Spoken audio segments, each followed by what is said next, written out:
ಶ್ರೀ ಗುರುಭ್ಯೋ ನಮಃ. ಹರಿ ಓಂ.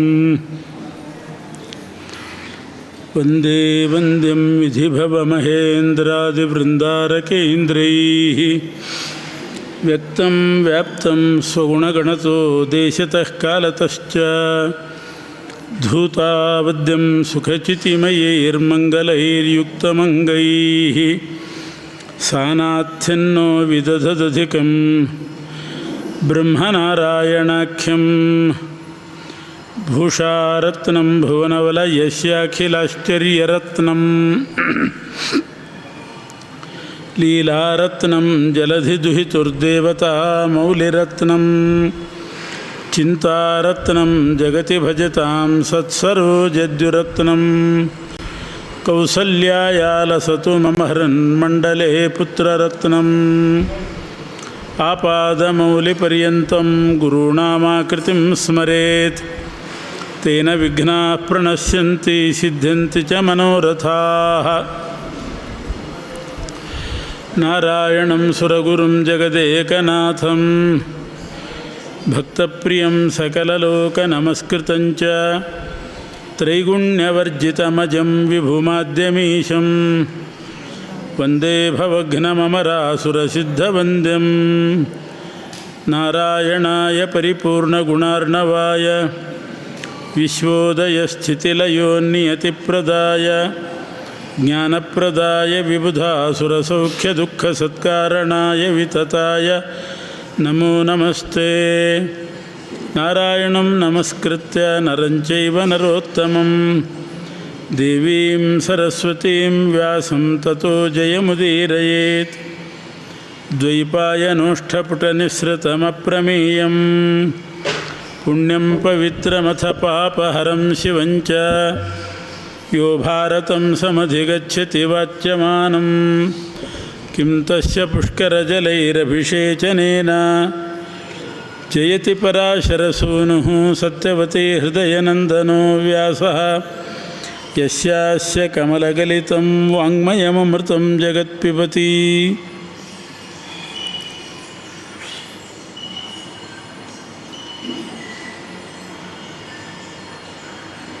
ವೈಶಂಪಾಯನರು ಜನಮೇಜಯರಾಜನಿಗೆ ವೈವಸ್ವತ ಮನುವಿನ ವಿಷಯವನ್ನು ಪ್ರಸ್ತಾಪ ಮಾಡಿದರು. ವೈವಸ್ವತ ಮನು ಶ್ರಾದ್ದದೇವ ಅಂತ ಅವನ ಹೆಸರದು. ವೈವಸ್ವತ ಮನು ಅಂತ ಪ್ರಸಿದ್ಧನಾಗಿದ್ದಾನೆ. ಈ ಮನ್ವಂತರದ ಅಧಿಪತಿ ಅವನೇ ಶ್ರಾದ್ದದೇವ. ಶ್ರಾದ್ದಾದಿ ಧರ್ಮಕರ್ಮಗಳನ್ನು ನೋಡ್ಕೊಳ್ತಕ್ಕಂಥವನು ಅವನು. ಆ ಶ್ರಾದ್ದದೇವ ಮನುವಿಗೆ ಅಥವಾ ವೈವಸ್ವತ ಮನುವಿಗೆ ಅನೇಕ ಮಕ್ಕಳಿದ್ದಾರೆ. ಅವರಲ್ಲಿ ಪ್ರಸಿದ್ಧನಾಗಿರ್ತಕ್ಕಂಥವನು ಇಕ್ಷ್ವಾಕು ಮಹಾರಾಜ. ಕ್ಷುವತಶ್ಚ ಮನೋಸ್ತಾತ ಇಕ್ಷ್ವಾಕುರಭವತ್ಸುತಃ ತಸ್ಯ ಪುತ್ರ ಶತಂತ್ವಾಸೀದಿಕ್ಷ್ವಾಕುರ್ಭೂರಿ ದಕ್ಷಿಣಂ. ಇಕ್ಷ್ವಾಕು ಮಹಾರಾಜ ಒಂದು ಸಲ ಸೀನುವಾಗ ಅವನ ಮೂಗಿನಿಂದ ಹುಟ್ಟಿದವನು ಇಕ್ಷ್ವಾಕು ಮಹಾರಾಜ.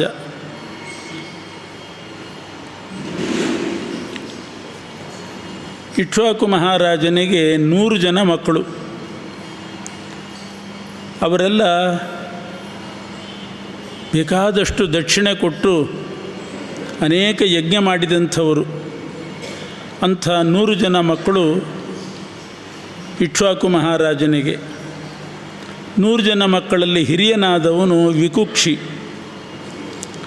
ತೇಷಾಂ ವಿಕುಕ್ಷಿರ್ಜ್ಯೇಷ್ಠಸ್ತು ವಿಕುಕ್ಷಿತ್ವಾದಯೋ ದತಾಂ ಪ್ರಾಪ್ತಃ ಪರಮಧರ್ಮಜ್ಞಃ ಸೋ ಯೋಧ್ಯಾಧಿಪತಿಃ ಪ್ರಭುಃ.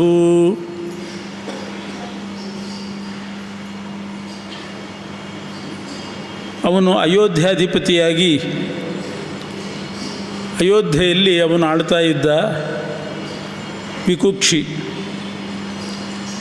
ಒಂದರ್ಥ ವಿಕುಕ್ಷಿ ಅನ್ನೋದಕ್ಕೆ ವಿಶಾಲವಾಗಿರ್ತಕ್ಕಂಥ ವಕ್ಷಸ್ಥಳ ಅಂತ ಮಾಡಿದ್ದಾರೆ. ಆದ್ದರಿಂದ ಯಾರೂ ಅವನನ್ನು ಯುದ್ಧದಲ್ಲಿ ಸೋಲಿಸ್ತಾ ಇದ್ದಿಲ್ಲ. ಇನ್ನೊಂದು ಅರ್ಥ ಉಂಟು. ವಿಕುಕ್ಷಿ ಅಂತನ್ನೋದಕ್ಕೆ ವಿಶಾಲವಾಗಿರ್ತಕ್ಕಂಥ ಹೊಟ್ಟೆ ಉಳ್ಳವನು ಅಂತ ಅರ್ಥ. ಒಮ್ಮೆ ಇಕ್ಷ್ವಾಕು ಮಹಾರಾಜನ ಮನೆಯಲ್ಲಿ ಒಂದು ಶ್ರಾದ್ದ ಬಂತು. ಒಂದು ವರ್ಷಕ್ಕೆ 96 ಶ್ರಾದ್ದಗಳನ್ನು ಮಾಡಬೇಕು. ಷಣ್ಣವತಿ ಶ್ರಾದ್ದಗಳು ಅಂತ ಒಂದು ಕ್ರಮ ಇದೆ. ಅನುಕೂಲ ಇದ್ದವರು ಮಾಡ್ತಾರೆ, 96 ಶ್ರಾದ್ದಗಳನ್ನು ಮಾಡ್ತಾರೆ, ಷಣ್ಣವತಿ ಶ್ರಾದ್ದ. ಅದರಲ್ಲಿ ಅಷ್ಟಕ ಶ್ರಾದ್ದ ಅಂತ ಒಂದು ಶ್ರಾದ್ದ ಇದೆ. ಆ ಶ್ರಾದ್ದ ಬಂದಾಗ ವಿಕುಕ್ಷಿ ಮಾಂಸ ತರಲಿಕ್ಕೆ ಕಾಡಿಗೆ ಹೋಗ್ತಾನೆ. ಇಕ್ಷ್ವಾಕು ರಾಜ ಆಜ್ಞೆ ಮಾಡಿದ, ಶ್ರಾದ್ದ ಇದೆ, ಹೋಗಿ ಮಾಂಸ ತಗೊಂಡು ಬಾ ಅಂತ. ವಿಕುಕ್ಷಿ ಶ್ರಾದ್ದಕ್ಕಾಗಿ ಮಾಂಸ ತರಲಿಕ್ಕೆ ಹೋದ. ಆಗಿನ ಕಾಲದಲ್ಲಿ ಶ್ರಾದ್ದದಲ್ಲಿ ಮಾಂಸವನ್ನು ಬಳಸ್ತಾ ಇದ್ದರು. ಕಲಿಯುಗದಲ್ಲಿ ಮಾಂಸ ನಿಷೇಧ ಮಾಡಿ ಮಾಂಸದ ಜಾಗದಲ್ಲಿ ಮಾಂಸವನ್ನು ಬಳಸಬೇಕು ಅಂತ ನಿಯಮ ಮಾಡಿದ್ದಾರೆ, ಉದ್ದು. ಆವಾಗ ಮಾಂಸ ಬಳಸುವ ಕಾಲ, ಮಾಂಸ ತರಬೇಕು ಅಂತ ಕಾಡಿಗೆ ಹೋಗಿದ್ದಾನೆ. ವಿಶಾಲವಾದ ಕುಕ್ಷಿ ಇರೋದರಿಂದ ಹಸಿವೆ ಜಾಸ್ತಿ. ಶ್ರಾದ್ದವೂ ಕೂಡ ಮಧ್ಯಾಹ್ನ ಮಾಡಬೇಕಾದ್ದು, ಬೇಗ ಮಾಡೋ ಹಾಗಿಲ್ಲ. ಕುತಪ ಕಾಲ ಬರಬೇಕು ಶ್ರಾದ್ದಕ್ಕೆ. ಶ್ರಾದ್ಧೇ ತ್ರೀಣಿ ಪ್ರಶಂಸಂತಿ. ಶ್ರಾದ್ದದಲ್ಲಿ 3 ಪ್ರಶಸ್ತ: ದೌಹಿತ್ರ, ಕುತಪ, ತಿಲಾಹ. ದೌಹಿತ್ರ ಇರಬೇಕಂತೆ, ಮಗಳ ಮಗ. ಕುತಪ ಕಾಲ ಬೇಕು ಶ್ರಾದ್ದಕ್ಕೆ. ತಿಲ ಅಂದರೆ ಎಳ್ಳು, ಅದು ಪರಮಾತ್ಮನ ಸ್ವೇದ, ಬೆವರಿನ ನೀರಿನಿಂದ ಹುಟ್ಟಿದ್ದು ಅಂತ. ಪರಮಾತ್ಮನ ಬೆವರಿನ ನೀರು ಅಂತಂದರೆ ಅದನ್ನು ಅಪಾರ್ಥ ಮಾಡಿಕೊಳ್ಬಾರ್ದು. ಬೆವರು ಬರೋದು ಸಾಧ್ಯ ಯಾವಾಗಲೂ ಶ್ರಮ ಆದಾಗ. ಅದಕ್ಕೆ ಶ್ರಮವಾರಿ ಅಂತಲೇ ಕರೀತಾರೆ. ಪರಮಾತ್ಮನಿಗೆ ಶ್ರಮ ಇಲ್ಲ, ವಾಯುದೇವರಿಗೆ ಶ್ರಮ ಇಲ್ಲ. ಅಶ್ರಮ ಅಂತ ಹೆಸರು ವಾಯುದೇವರಿಗೆ. ಪರಮಾತ್ಮನಿಗೆ ಎಲ್ಲಿ ಬರಬೇಕು? ಬೆವರಿನ ರೂಪದಲ್ಲಿ ಲಕ್ಷ್ಮೀದೇವಿ ಇರ್ತಾಳಂತೆ. ಸ್ವೇದಾಪಳೆನಿಸಿ ತಾ ರಮಾಂಬ ಲಿಂಗಾಂಗ ಕೆಡಿಸುವಳು ಅಂತಾರೆ. ಪರಮಾತ್ಮನ ಬೆವರು ಅಂತಂದರೆ ಸ್ವೇದ, ಅದು ಲಕ್ಷ್ಮೀ ಸ್ವರೂಪಭೂತವಾದದ್ದು. ಅದೇ ವಿರಜಾ ನದಿ, ಆ ಬೆವರಿನ ನದಿಯೇ ವಿರಜಾ ನದಿ, ಅದು ಲಕ್ಷ್ಮೀ ಸ್ವರೂಪಭೂತವಾದ್ದು. ಅದು ವಿರಜಾ ನದಿ ಸ್ನಾನದಿಂದ ಲಿಂಗದೇಹ ಭಂಗ ಆಗ್ತದೆ ಅಂತ ಹೇಳ್ತಾರೆ. ಪರಮಾತ್ಮನ ಸ್ವೇದಾಪಳೆನಿಸಿದ ರಮಾಂಬ ತಾ ಲಿಂಗಾಂಗ ಕೆಡಿಸುವಳು. ವಿರಜಾ ನದಿ ಲಿಂಗದೇಹ ಭಂಗ ಮಾಡೋದು ಅಂದರೆ ಅರ್ಥ ಏನು? ವಿರಜಾ ಇದು ಆ ನದಿಯ ಸ್ವರೂಪದಿಂದ, ಪರಮಾತ್ಮನ ಬೆವರಿನ ನೀರಿನ ಸ್ವರೂಪದಿಂದ ಇರತಕ್ಕಂಥ ರಮಾದೇವಿ ಅವಳೇ ಲಿಂಗದೇಹ ಭಂಗ ಮಾಡ್ತಕ್ಕಂಥವಳು. ಅದರಿಂದ ಭಗವಂತನ ಸ್ವೇದದಿಂದ ಎಳ್ಳು ಹುಟ್ಟಿತು ಅಂತಂದರೆ, ಪರಮಾತ್ಮ ಒಂದು ಸಲ ಮಧುವನಕ್ಕೆ ಹೋದಾಗ ಮಧುವನದಲ್ಲಿ ಅವನ ಬೆವರಿನಿಂದ ಎಳ್ಳು ಹುಟ್ಟಿತು. ಅದರಿಂದ ಎಳ್ಳು ಬಹಳ ಪವಿತ್ರವಾದದ್ದು ಅಂತಾರೆ. 3 ಬೇಕು ಶ್ರಾದ್ದಕ್ಕೆ: ದೌಹಿತ್ರ, ಕುತಪ. ಕು ಅಂದರೆ ಭೂಮಿ, ತಪ ಅಂದರೆ ಸುಡೋದು, ಅಂದರೆ 11:30 ಗಂಟೆ ಮೇಲೆ ಶ್ರಾದ್ದ ಪ್ರಾರಂಭ ಮಾಡಬೇಕು. ಅದಕ್ಕೆ ಕುತಪ ಕಾಲ ಅಂತ ಕರೀತಾರೆ. ಪ್ರಶಸ್ತವಾದ ಕಾಲ ಅದು. ಕೆಲವು ದಿವಸಗಳು, ಕೆಲವು ಸಮಯದಲ್ಲಿ ಅಪವಾದವೂ ಇರ್ತದೆ. ದ್ವಾದಶಿ, ಧನುರ್ಮಾಸ, ಇದೆಲ್ಲ ಅಪವಾದ. ಅಂತೂ ಸಾಧ್ಯವಾದಷ್ಟು ಪ್ರಶಸ್ತವಾಗಬೇಕಾದರೆ ಕುತಪ ಕಾಲ ಬೇಕು. ವಿಕುಕ್ಷಿ ಆ ಕುತಪ ಕಾಲಕ್ಕೆ ಮಾಂಸ ತರಬೇಕು. ಆಮೇಲೆ ಶ್ರಾದ್ದ. ಅವನಿಗೆ ಹಸಿವಾಗಿ ಮಾಂಸವನ್ನು ತರುವಾಗ ಅದನ್ನು ಸ್ವಲ್ಪ ಭಕ್ಷಣ ಮಾಡಿ ತರ್ತಾನೆ. ಇಕ್ಷ್ವಾಕು ಮಹಾರಾಜನಿಗೆ ಅದು ತಿಳಿತು. ವಿಕುಕ್ಷಿ ತಂದಿರತಕ್ಕಂಥ ಮಾಂಸ ಅದು ಭುಕ್ತೋಚ್ಛಿಷ್ಟ, ಭುಕ್ತಶೇಷ ಅಂತನ್ನೋದು ತಿಳಿತು. ಎಷ್ಟು ಶ್ರದ್ಧೆ ಇತ್ತು ಇಕ್ಷ್ವಾಕು ಮಹಾರಾಜನಿಗೆ ಅಂತಂದರೆ, ಸ್ವತಃ ತನ್ನ ಮಗನೇ ವಿಕುಕ್ಷಿ ಇಂಥ ತಪ್ಪು ಮಾಡಿದ ಶ್ರಾದ್ದದಲ್ಲಿ ವಿಧಿ ಮೀರಿದ ಅನ್ನೋ ಕಾರಣದಿಂದ ಅವನನ್ನು ದೇಶದಿಂದ ಬಹಿಷ್ಕಾರ ಮಾಡಿದ್ದಾನೆ, ಹೊರಗೆ ಹಾಕಿದ. ನೀನು ಶ್ರಾದ್ದದ ದಿವಸ ವಿಧಿ ತಪ್ಪಿದ್ದೆ, ಆದ್ದರಿಂದ ನಿನಗೆ ಒಳಗೆ ಅವಕಾಶ ಇಲ್ಲ ಅಂತ ಹೊರಗೆ ಹಾಕಿದ. ಅವನೇ ಶಶಾದ ಅಂತ ಪ್ರಸಿದ್ಧನಾದವನು, ವಿಕುಕ್ಷಿ ಮಹಾರಾಜ. ಇಕ್ಷ್ವಾಕುವಿಗೆ ಇಷ್ಟು ಶ್ರದ್ಧೆ ಇತ್ತು ಶ್ರಾದ್ದದಲ್ಲಿ. ಮಗ ತಪ್ಪು ಮಾಡಿದಾಗ, ಅದು ಹಿರಿಯ ಮಗ, ವಿಕುಕ್ಷಿ ತೇಷಾಂ ಜ್ಯೇಷ್ಠಸ್ತು, ಜ್ಯೇಷ್ಠ ಪುತ್ರ, ಅವನನ್ನೇ ದೇಶದಿಂದ ಹೊರಗೆ ಹಾಕುವ ಅಂಥ ಶ್ರದ್ಧೆಯನ್ನು ತೋರಿಸಿದ್ದಾನೆ ಇಕ್ಷ್ವಾಕು ಮಹಾರಾಜ. ಆಮೇಲೆ ಇಕ್ಷ್ವಾಕು ರಾಜ ಇರೋ ತನಕ ವಿಕುಕ್ಷಿಗೆ ಊರಿನಲ್ಲಿ ಪ್ರವೇಶ ಇದ್ದಿಲ್ಲ. ಇಕ್ಷ್ವಾಕುವಿನ ಕಾಲ ಮುಗಿದ ಮೇಲೆ ಅವನಿಗೆ ಪ್ರವೇಶ ಆಯಿತು. ಶ್ರಾದ್ದದಲ್ಲಿ ಎಷ್ಟು ಶ್ರದ್ಧೆ ಇಟ್ಟಿದ್ದರು ರಾಜರು ಅಂತ ತೋರಿಸಲಿಕ್ಕೆ ಇಕ್ಷ್ವಾಕು ರಾಜನ ಕಥೆ ಹೇಳ್ತಾರೆ.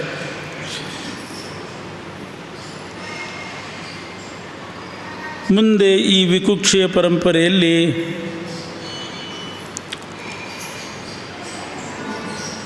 ಬೃಹದಶ್ವ ಅಂತ ಒಬ್ಬ ರಾಜ ಬಂದ. ಶ್ರಾವಸ್ತಿ ಅಂತ ಒಂದು ಪಟ್ಟಣವನ್ನು ನಿರ್ಮಾಣ ಮಾಡಿದಂಥವನು, ಪುರವನ್ನು ನಿರ್ಮಾಣ ಮಾಡಿದವನು ಬೃಹದಶ್ವ.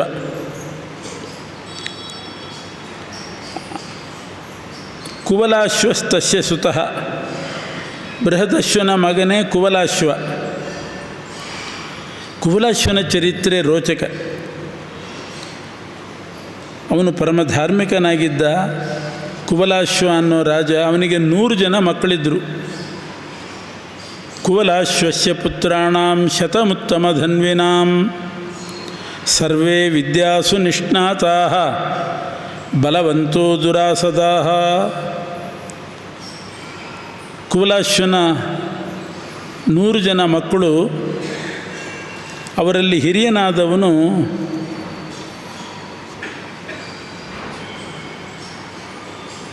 ಅಲ್ಲಿ 3 ಜನ ಉಳಿದರು. 100 ಜನ ಮಕ್ಕಳಲ್ಲಿ 100 ಜನ ಮಕ್ಕಳಲ್ಲಿ 3 ಜನ ಮಾತ್ರ ಉಳಿದವರು. ಯಾಕೆ ಅಂದರೆ, ಒಂದು ಸಲ ಕುವಲಾಶ್ವರಾಜ ವೈರಾಗ್ಯ ತಾಳಿ ಮಕ್ಕಳಿಗೆ ರಾಜ್ಯ ಸಂಪತ್ತನ್ನೆಲ್ಲ ಒಪ್ಪಿಸಿ ತಾನು ಕಾಡಿಗೆ ಹೋಗ್ತಾನೆ. ಕಾಡಿಗೆ ಹೋಗುವಂಥ ಅವಸ್ಥೆಯೇನೂ ಬಂದಿದ್ದಿಲ್ಲ ಅವನಿಗೆ. ಆದರೂ ರಾಜ್ಯಲಕ್ಷ್ಮಿಯನ್ನು ಬಿಟ್ಟು ಮಕ್ಕಳಿಗೆ ಒಪ್ಪಿಸಿ ಕಾಡಿಗೆ ಹೋದಾಗ ಉತ್ತಂಕ ಅಂತ ಒಬ್ಬ ಋಷಿಗಳು ಬಂದು ಅವನಿಗೆ ಬೋಧನೆ ಮಾಡ್ತಾರೆ. ತಮುತ್ತಂಕೋಥ ರಾಜ ಋಷಿ ವಿಪ್ರ ಋಷಿ ಪ್ರಯಾಂತಂ ಪ್ರತ್ಯವಾರಯತ್. ಉತ್ತಂಕ ಅಂತ ಒಬ್ಬ ಋಷಿಗಳು, ಅವರೊಂದು ಆಶ್ರಮ ಕಟ್ಟಿಕೊಂಡು ವಾಸ ಮಾಡ್ತಾಯಿದ್ದರು. ಉಜ್ಜಾನಕ ಅಂತ ಒಂದು ಸಮುದ್ರ, ವಾಲುಕಾ ಸಮುದ್ರ ಅಂತ ಕರೀತಾರೆ. ವಾಲುಕಾ ಅಂದರೆ ಮರಳು, ಬರೇ ಉಸುಗಿನ ಸಮುದ್ರ, ಅದು ಮರಳಿನ ಸಮುದ್ರ. ಎಷ್ಟು ತೋಡಿದರೂ ಮರಳೇ ಬರೋದು. ಅಂಥ ಉಸುಗಿನ ಸಮುದ್ರದ ಹತ್ತಿರ ಇವರ ಆಶ್ರಮ ಇತ್ತು, ಉತ್ತಂಕರದ್ದು. ಅಲ್ಲಿ ಏನಾಗಿತ್ತು ಅಂದರೆ, ಅನೇಕ ಋಷಿಗಳು ಇದ್ದರು. ಆ ವಾಲುಕಾ ಸಮುದ್ರದಲ್ಲಿ ಒಬ್ಬ ಅಸುರ ಇದ್ದ, ಧುಂಧು ಅಂತ ಅವನ ಹೆಸರು. ಆ ವಾಲುಕಾ ಸಮುದ್ರದ ಅಡಿಯಲ್ಲಿದ್ದಂಥವನು, ಆ ಉಸುಗಿನ ಅಡಿಯಲ್ಲಿ. ವರ್ಷಕ್ಕೆ 1 ಸಲ ಮೇಲೆ ಬರೋನು. ಮೇಲೆ ಬಂದು ಉಸಿರಾಡ್ತಿದ್ದಂತೆ. ಉಸುಗಿನ ಅಡಿಯಲ್ಲಿದ್ದರೆ ಉಸಿರಾಡಲಿಕ್ಕೆ ಹೇಗೆ ಸಾಧ್ಯ? ಅದಕ್ಕೆ ವರ್ಷಕ್ಕೆ 1 ಸಲ ಮೇಲೆ ಬಂದು ಶ್ವಾಸೋಚ್ಛ್ವಾಸ ಮಾಡೋನು. ಆವಾಗ ಅವನು 1 ಸಲ ಉಸಿರು ಬಿಟ್ಟರೆ ಅವನ ಉಸಿರಿಗೆ ಆ ಮರಳು ಹಾರಿ ಸೂರ್ಯಮಂಡಲ ಮುಟ್ಟಿ ಕೆಳಗಡೆ ಬೀಳ್ತಿತ್ತಂತೆ. ಅಂಥ ಉಸಿರು ಬಿಡ್ತಿದ್ದ. 1 ವರ್ಷದ್ದು ಬಿಡಬೇಕಲ್ಲ, ಅದಕ್ಕೆ 1 ವರ್ಷದಕ್ಕೆ 1 ಸಲ ಉಸಿರು ಬಿಡೋನು. ಆವಾಗ ಆ ಉಸುಗೆಲ್ಲ ಸೂರ್ಯಮಂಡಲದಿಂದ ಕೆಳಗಡೆ ಬೀಳುವಾಗ ಎಲ್ಲ ಋಷಿಗಳ ಆಶ್ರಮ ಮುಚ್ಚಿ ಹೋಗಿ ಋಷಿಗಳೆಲ್ಲ ಮರಳಡ್ಡಿಯಲ್ಲಿ ಸೇರಿಕೊಂಡು ಎಲ್ರಿಗೂ ಉಸಿರು ಬಂದಾಗ್ತಿತ್ತು. ಇವನು ಉಸಿರಾಡೋದು, ಉಳಿದವರು ಉಸಿರು ಬಂದಾಗೋದು ಅಷ್ಟೇ. ಇವನು ಉಸಿರಾಡಿದರೆ ಉಳಿದವರು ಉಸಿರು ನಿಂತು ಹೋಗ್ತಿತ್ತು. ಹೀಗೆ ಎಷ್ಟೋ ಜನ ಸಾಯ್ತಾಯಿದ್ದರು. ಇದನ್ನು ಕಂಡು ಉತ್ತಂಕ ಋಷಿಗಳು ರಾಜನ ಹತ್ರ ಬಂದರು, ಕುವಲಾಶ್ವರಾಜನ ಹತ್ರ ಬಂದರು. ಇವನು ಕಾಡಿಗೆ ತಯಾರಾಗಿದ್ದಾನೆ, ವಾನಪ್ರಸ್ಥ. ಇಂಥ ದೊಡ್ಡ ಜವಾಬ್ದಾರಿ ಕೆಲಸ ಇದೆ ತಲೆ ಮೇಲೆ, ಅದನ್ನು ಬಿಟ್ಟು ಕಾಡಿಗೆ ಹೋಗಿಬಿಟ್ಟು ಕಾಡಿಗೆ ಅಂತೂ ಹೊರಟಿದ್ದಾನೆ. ಮತ್ತು ಆ ಧುಂಧು ಅನ್ನೋ ಅಸುರ ಉಸಿರಾಡಿದರೆ ಮರಳು ಹಾರ್ತಾ ಇತ್ತು. ಅಷ್ಟು ಮಾತ್ರ ಅಲ್ಲ, ಅವನು ಬಾಯಿಯಿಂದ ಬೆಂಕಿಯನ್ನು ಕಾರ್ತಾ ಇದ್ದಂತೆ. ಬಾಯಿ ತೆಗೆದರೂ ಸಾಕು ಬೆಂಕಿ ಬರಬೇಕು. ಬೆಂಕಿ ಅಂಥ ಮಾತಲ್ಲ, ಬೆಂಕಿನೇ ಬರ್ತಿತ್ತು. ಕೆಲವರು ಬಾಯಿ ತೆಗೆದರೆ ಬೆಂಕಿ ಅಂಥ ಮಾತು ಬರ್ತದೆ. ಇವನಿಗೆ ಬೆಂಕಿನೇ ಬರ್ತಿತ್ತು. ಎದುರಾಳಿಗಳೆಲ್ಲ ಸುಟ್ಟು ಹೋಗಬೇಕು ಆ ಬೆಂಕಿಯಿಂದ. ಅಂಥ ಅಸುರ ಧುಂಧು. ಉಸಿರಾಡಿದರೆ ಹಾಗೆ, ಬಾಯಿ ತೆಗೆದರೆ ಹೀಗೆ. ಅವನಿಂದ ಬಹಳ ಕಷ್ಟ ಆಗಿತ್ತು ಋಷಿಗಳಿಗೆ. ಅದಕ್ಕೆ ಉತ್ತಂಕರು ಬಂದು ಅವನಿಗೆ ಬೋಧನೆ ಮಾಡ್ತಾರೆ. ಭವತಾ ರಕ್ಷಣಂ ಕಾರ್ಯಂ ತತ್ತಾವತ್ ಕರ್ತುಮರ್ಹಸಿ ನಿರುದ್ವಿಗ್ನಸ್ತಪಶ್ಚರ್ತುಂ ನಹಿ ಶಕ್ನೋಷಿ ಪಾರ್ಥಿವ ತ್ವಯಾ ಹಿ ಪೃಥ್ವೀರಾಜನ್ ರಕ್ಷಮಾಣ ಮಹಾತ್ಮನ ಭವಿಷ್ಯತಿ ನಿರುದ್ವಿಗ್ನ ನಾರಣ್ಯಂ ಗಂತುಮರ್ಹಸಿ. ನೀನು ಅರಣ್ಯಕ್ಕೆ ಹೊರಡೋದು ಸರಿಯಲ್ಲ, ಕಾಡಿಗೆ ಹೋಗಿ ತಪಸ್ಸು ಮಾಡೋದು ಸರಿಯಲ್ಲ. ಈಗ ಭೂಮಂಡಲವನ್ನು ರಕ್ಷಣೆ ಮಾಡಬೇಕಾಗಿದೆ. ನೀನು ರಕ್ಷಣೆ ಮಾಡಿದರೆ ಪ್ರಜೆಗಳಿಂದ ಧರ್ಮ ನಡೀತದೆ. ಇಲ್ಲದಿದ್ದರೆ ಆ ಋಷಿಗಳಿಂದ ಯಾರಿಂದಲೂ ಕೂಡ ಧರ್ಮಾನುಷ್ಠಾನ ಮಾಡಲಿಕ್ಕೆ ಸಾಧ್ಯ ಇಲ್ಲ. ಅವರೆಲ್ಲ ಧರ್ಮನಿರತರಾಗಿದ್ದಾರೆ ಅಂತ ಜಗತ್ತು ನಡೀತಾ ಇದೆ. ಅವರೆಲ್ಲರೂ ಆ ಉಸುಗಿನ ಅಡಿಯಲ್ಲಿ ಸತ್ತು ಹೋಗಿಬಿಟ್ರೆ ಆಮೇಲೆ ಧರ್ಮ ನಿಂತು ಹೋಗ್ತದೆ. ಧರ್ಮ ನಿಂತು ಅಂತಂದರೆ ಜಗತ್ತು ನಡೆಯೋದು ಹೇಗೆ? ನಿಜವಾಗೂ ಜಗತ್ತು ನಡೆಯೋದು ಎಲ್ಲೋ ಕಾಡಿನಲ್ಲಿ ಅವ್ರ ಪಾಡಿಗೆ ಅವರು ಯಾವುದೋ ಮೂಲೆಯಲ್ಲಿ ತಪಸ್ಸು ಮಾಡ್ತಿರ್ತಾರೆ ಅನಾಮಧೇಯರಾಗಿ. ಅವರ ತಪಸ್ಸಿನಿಂದ ಜಗತ್ತು ನಡೀತಾ ಇರೋದು. ಅದು ಯಾರಿಗೂ ಗೊತ್ತಾಗೋದಿಲ್ಲ. ಏನು ಮಾಡಿದ್ದಾರೆ ಇವರೇನು ಮಾಡ್ತಿದ್ದಾರೆ ಜಗತ್ತಿಗೆ ಅಂತನ್ನೋ ಹಂಗೆ ಅನ್ನಿಸ್ತದೆ. ಏನು ಮಾಡಿದ್ದಾರೆ ಅವರು? ಏನಿಲ್ಲ, ಅವರು ಮಾಡೋ ತಪಸ್ಸಿನಿಂದಲೇ ಇಡೀ ಜಗತ್ತು ನಡೀತಾ ಇರೋದು. ಈಗ ಅಂಥ ಋಷಿಗಳಿಗೆಲ್ಲ ಆಪತ್ಕಾಲ ಬಂದರೆ ಜಗತ್ತೇ ನಿಂತು ಹೋಗ್ತದೆ, ಧರ್ಮ ನಿಂತು ಹೋಗ್ತದೆ. ಧರ್ಮ ನಿಂತಿತ್ತು ಅಂತಂದರೆ ಜಗತ್ತು ನಿಂತು ಹೋಗ್ತದೆ, ಜಗತ್ತು ನಡೆಯೋದಿಲ್ಲ. ಆದ್ದರಿಂದ ನೀನು ಕಾಡಿಗೆ ಹೋಗುವ ಬುದ್ಧಿ ಮಾಡಬೇಡ. ಇಡೀ ಪ್ರಪಂಚ ನಿಂತಿರೋದೇ ಧರ್ಮದ ಮೇಲೆ. ಧರ್ಮ ಅನ್ನೋದು ಸ್ತಂಭ. ಧರ್ಮೋ ಧಾರಯತಿ ಪ್ರಜಾ, ಪ್ರಜೆಗಳನ್ನು ಧರಿಸೋದೇ ಧರ್ಮ. ಆ ಧರ್ಮ ಉತ್ಪತ್ತಿಯಾಗುವುದೇ ಆ ಬ್ರಾಹ್ಮಣ ವರ್ಗದಿಂದ, ಋಷಿ ವರ್ಗದಿಂದ.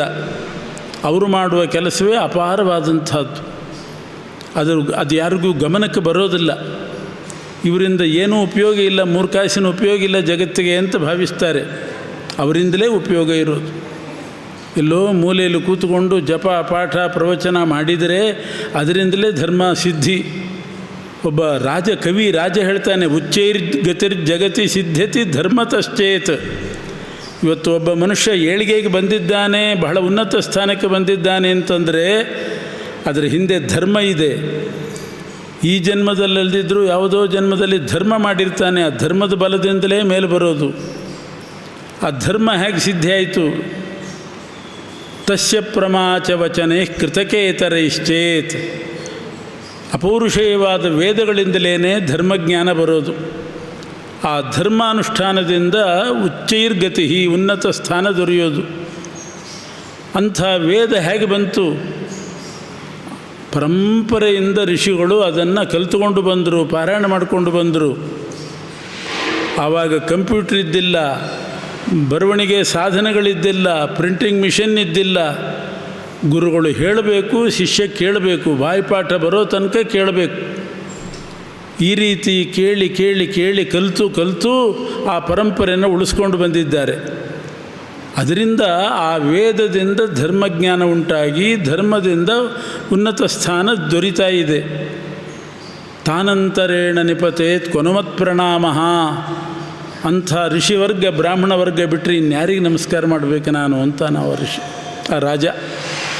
ಅದರಿಂದ ಬ್ರಾಹ್ಮಣರ ಸ್ಥಾನ ಬಹಳ ಮುಖ್ಯವಾದಂಥದ್ದು. ಅವರೆಲ್ಲರಿಗೂ ಈಗ ಆಪತ್ತು ಬಂದಿದೆ. ನೀನು ಕಾಡಿಗೆ ಹೋಗುವಂಥ ವಿಚಾರ ಮಾಡಬೇಡ. ರಕ್ಷಿತವ್ಯ ಪ್ರಜಾರಾಜ್ಞಾ ತಾಂಸ್ತ್ವಂ ರಕ್ಷಿತುಮರ್ಹಸಿ. ಮಮಾಶ್ರಮ ಸಮೀಪೇ ಹಿ ಸಮೇಷು ಮರುಧನ್ವಸು ಸಮುದ್ರೋ ವಾಲುಕಾಪೂರ್ಣ ಉಜ್ಜಾನಕ ಇತಿ ಶ್ರುತಃ. ನಮ್ಮ ಆಶ್ರಮದ ಹತ್ತಿರ ಉಜ್ಜಾನಕ ಸಮುದ್ರ ಅಂತ ಒಂದು ವಾಲುಕಾ ಸಮುದ್ರ ಇದೆ. ದೇವತೆಗಳಿಗೂ ಅವಧ್ಯನಾಗಿರ್ತಕ್ಕಂಥ ಮಹಾಕಾಯನಾದ ಮಹಾಬಲಿಷ್ಠನಾದಂಥ ಧುಂಧು ನಾಮಕ ಅಸುರ ಅಲ್ಲಿ ಅಂತರ್ಹಿತನಾಗಿದ್ದಾನೆ. ಮಧು ಅಂತ ಒಬ್ಬ ರಾಕ್ಷಸ, ಮಧುನಾಮಕ ರಾಕ್ಷಸನ ಮಗ ಅವನು ಧುಂಧು. 1 ವರ್ಷದ ಕೊನೆಯಲ್ಲಿ ಅವನು ನಿಶ್ವಾಸ ಬಿಡ್ತಾನೆ. ಆಗ ಇಡೀ ಭೂಮಿನೇ ನಡಿಗೆ ಹೋಗ್ತದಂತೆ. ಅವನ ಉಸಿರು ಬಿಟ್ಟರೆ ಭೂಕಂಪ ಆಗ್ತದಂತೆ. ಯದಾ ತದಾ ಭೂಶ್ಚಲತಿ ಸಶೈಲ ವನಕಾನನ, ಸಮಗ್ರ ಭೂಮಂಡಲ ನಡಿಗೆ ಹೋಗ್ತದೆ. ತಸ್ಯ ನಿಶ್ವಾಸವಾತೇನ ರಜ ಉದ್ಧೂಯತೆ ಮಹತ್, ಅವನ ನಿಶ್ವಾಸದ ಗಾಳಿಯಿಂದ ಉಸುಗು ಮೇಲೆ ಹಾರ್ತದೆ. ಆದಿತ್ಯ ಪ್ರಥಮಾವೃತ್ಯ ಸಪ್ತಾಹಂ ಭೂಮಿಕಂಪನಂ, 1 ಸಲ ಅವನು ಉಸಿರಾಡಿದರೆ 7 ದಿವಸದವರೆಗೆ ಭೂಕಂಪ ಆಗ್ತದಂತೆ. ಒಂದು ಕ್ಷಣ ಭೂಕಂಪ ಆದರೆ ಎಷ್ಟು ಅನಾಹುತ. ತೇನ ತಾತನ ಶಕ್ನೋಮಿ ತಸ್ಮಿನ್ ಸ್ಥಾತುಂ ಸ್ವಕಾಶ್ರಮೇ, ಸವಿಸ್ಫುಲಿಂಗಂ ಸಾಂಗಾರಂ ಸಧೂಮಮತಿ ದಾರುಣಂ. ಬೆಂಕಿ ಕಿಡಿ ಕೆಂಡಗಳಿಂದ ಕೂಡಿ ಹೊಗೆಯಿಂದ ಕೂಡಿದಂಥ ಬೆಂಕಿಯನ್ನು ಕಾರ್ತಾನೆ. ನೀನು ಲೋಕಹಿತಕ್ಕೋಸ್ಕರ ಅವನನ್ನು ಕೊಲ್ಲು. ಈಗ ಅವನು ಮೇಲೆ ಬರುವ ಸಮಯ, ಬೇಗ ಬರಬೇಕು ಅಂತ ಕರ್ಕೊಂಡು ಹೋಗ್ತಾನೆ. ಆಮೇಲೆ ಕುವಲಾಶ್ವರಾಜ 100 ಮಕ್ಕಳನ್ನು ಕರ್ಕೊಂಡು ಯುದ್ಧಕ್ಕೆ ಹೋದ. ಅಲ್ಲಿ ಘೋರವಾದಂಥ ಯುದ್ಧ ನಡೀತು. ಆ ಧುಂಧುವಿನ ಪರಾಕ್ರಮದಿಂದ ಇವನ ಎಲ್ಲ ಮಕ್ಕಳು ಸಾಯ್ತಾ ಬಂದರು. ಕೊನೆಗೆ 3 ಜನ ಮಕ್ಕಳು ಉಳಿದರು. ತಸ್ಯ ಪುತ್ರ ಸ್ತ್ರಯಶಿಷ್ಟಾ ದೃಢಾಶ್ವೋ ಜ್ಯೇಷ್ಠ ಉಚ್ಯತೆ. ಆ ಕುವಲಾಶ್ವನ 100 ಜನ ಮಕ್ಕಳಲ್ಲಿ ಉಳಿದವರು 3: ದೃಢಾಶ್ವ, ಚಂದ್ರಾಶ್ವ, ಕಪಿಲಾಶ್ವ. ಎಂಥ ತ್ಯಾಗ ಮಾಡಿದ್ದ. 100 ಮಕ್ಕಳನ್ನು ಕರ್ಕೊಂಡೋಗಿ ಆಹುತಿ ಕೊಟ್ಟು ಧರ್ಮ ಉಳಿಸಬೇಕು, ಬ್ರಾಹ್ಮಣರಿಗೆ ಹಿತ ಆಗಬೇಕು ಅಂತ ತ್ಯಾಗ ಮಾಡಿದಂಥ ಮಹಾನುಭಾವ ಆ ಕುವಲಾಶ್ವರಾಜ. ಅವನಿಗೆ ಮುಂದೆ ಧುಂಧುಮಾರ ಅಂತ ಬಿರುದು ಬಂತು. ಧುಂಧುವನ್ನು ಕೊಂದವನಾದ್ದರಿಂದ ಧುಂಧುಮಾರನಾದ. ಪರಮಾತ್ಮನ ಆವೇಶ ಆಯಿತು ಅವನಲ್ಲಿ. ಇಲ್ಲದಿದ್ದರೆ ಅವನಿಗೂ ಕೊಲ್ಲಿಕ್ಕೆ ಸಾಧ್ಯ ಇದ್ದಿಲ್ಲ. ಭಗವಂತ ಅವನಲ್ಲಿ ಆವಿಷ್ಟನಾಗಿ ಧುಂಧುವನ್ನು ವಧೆ ಮಾಡಿದ್ದಾನೆ.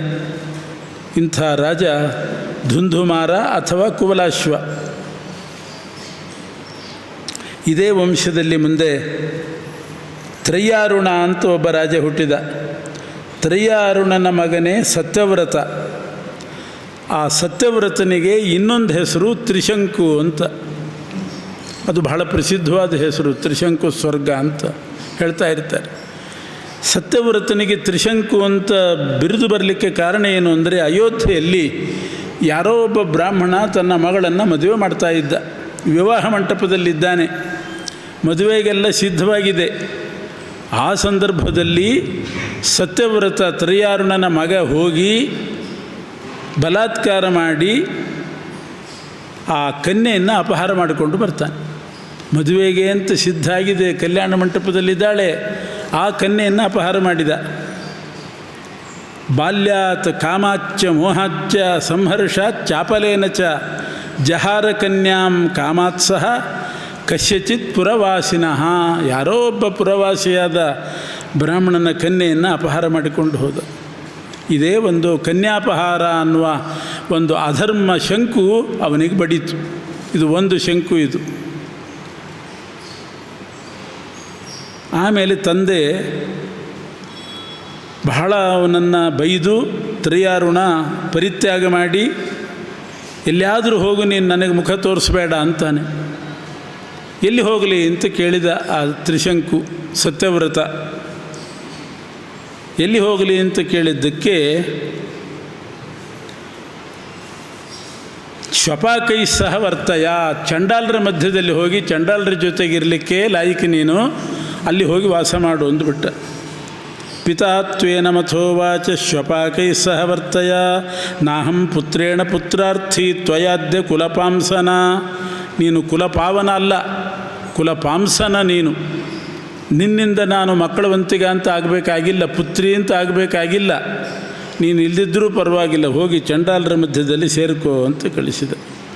ಅವನು ನಗರದಿಂದ ಹೊರಟು ಚಂಡಾಲರ ಮಧ್ಯದಲ್ಲೇ ಸೇರಿಕೊಂಡ. ಆದರೆ ವಸಿಷ್ಠರು ಇವನನ್ನು ತಂದೆಯನ್ನು ತಡಿಲಿಲ್ಲ. ಅವನನ್ನು ಹೊರಗೆ ಹಾಕಬೇಡ ಅಂತ ತಡಿಲಿಲ್ಲ ವಸಿಷ್ಠರು. ಅವರು ಪುರೋಹಿತರು, ಸೂರ್ಯವಂಶದ ರಾಜರಿಗೆಲ್ಲ ಅವರು ಅನುಮೋದನೆ ಮಾಡಿದರು.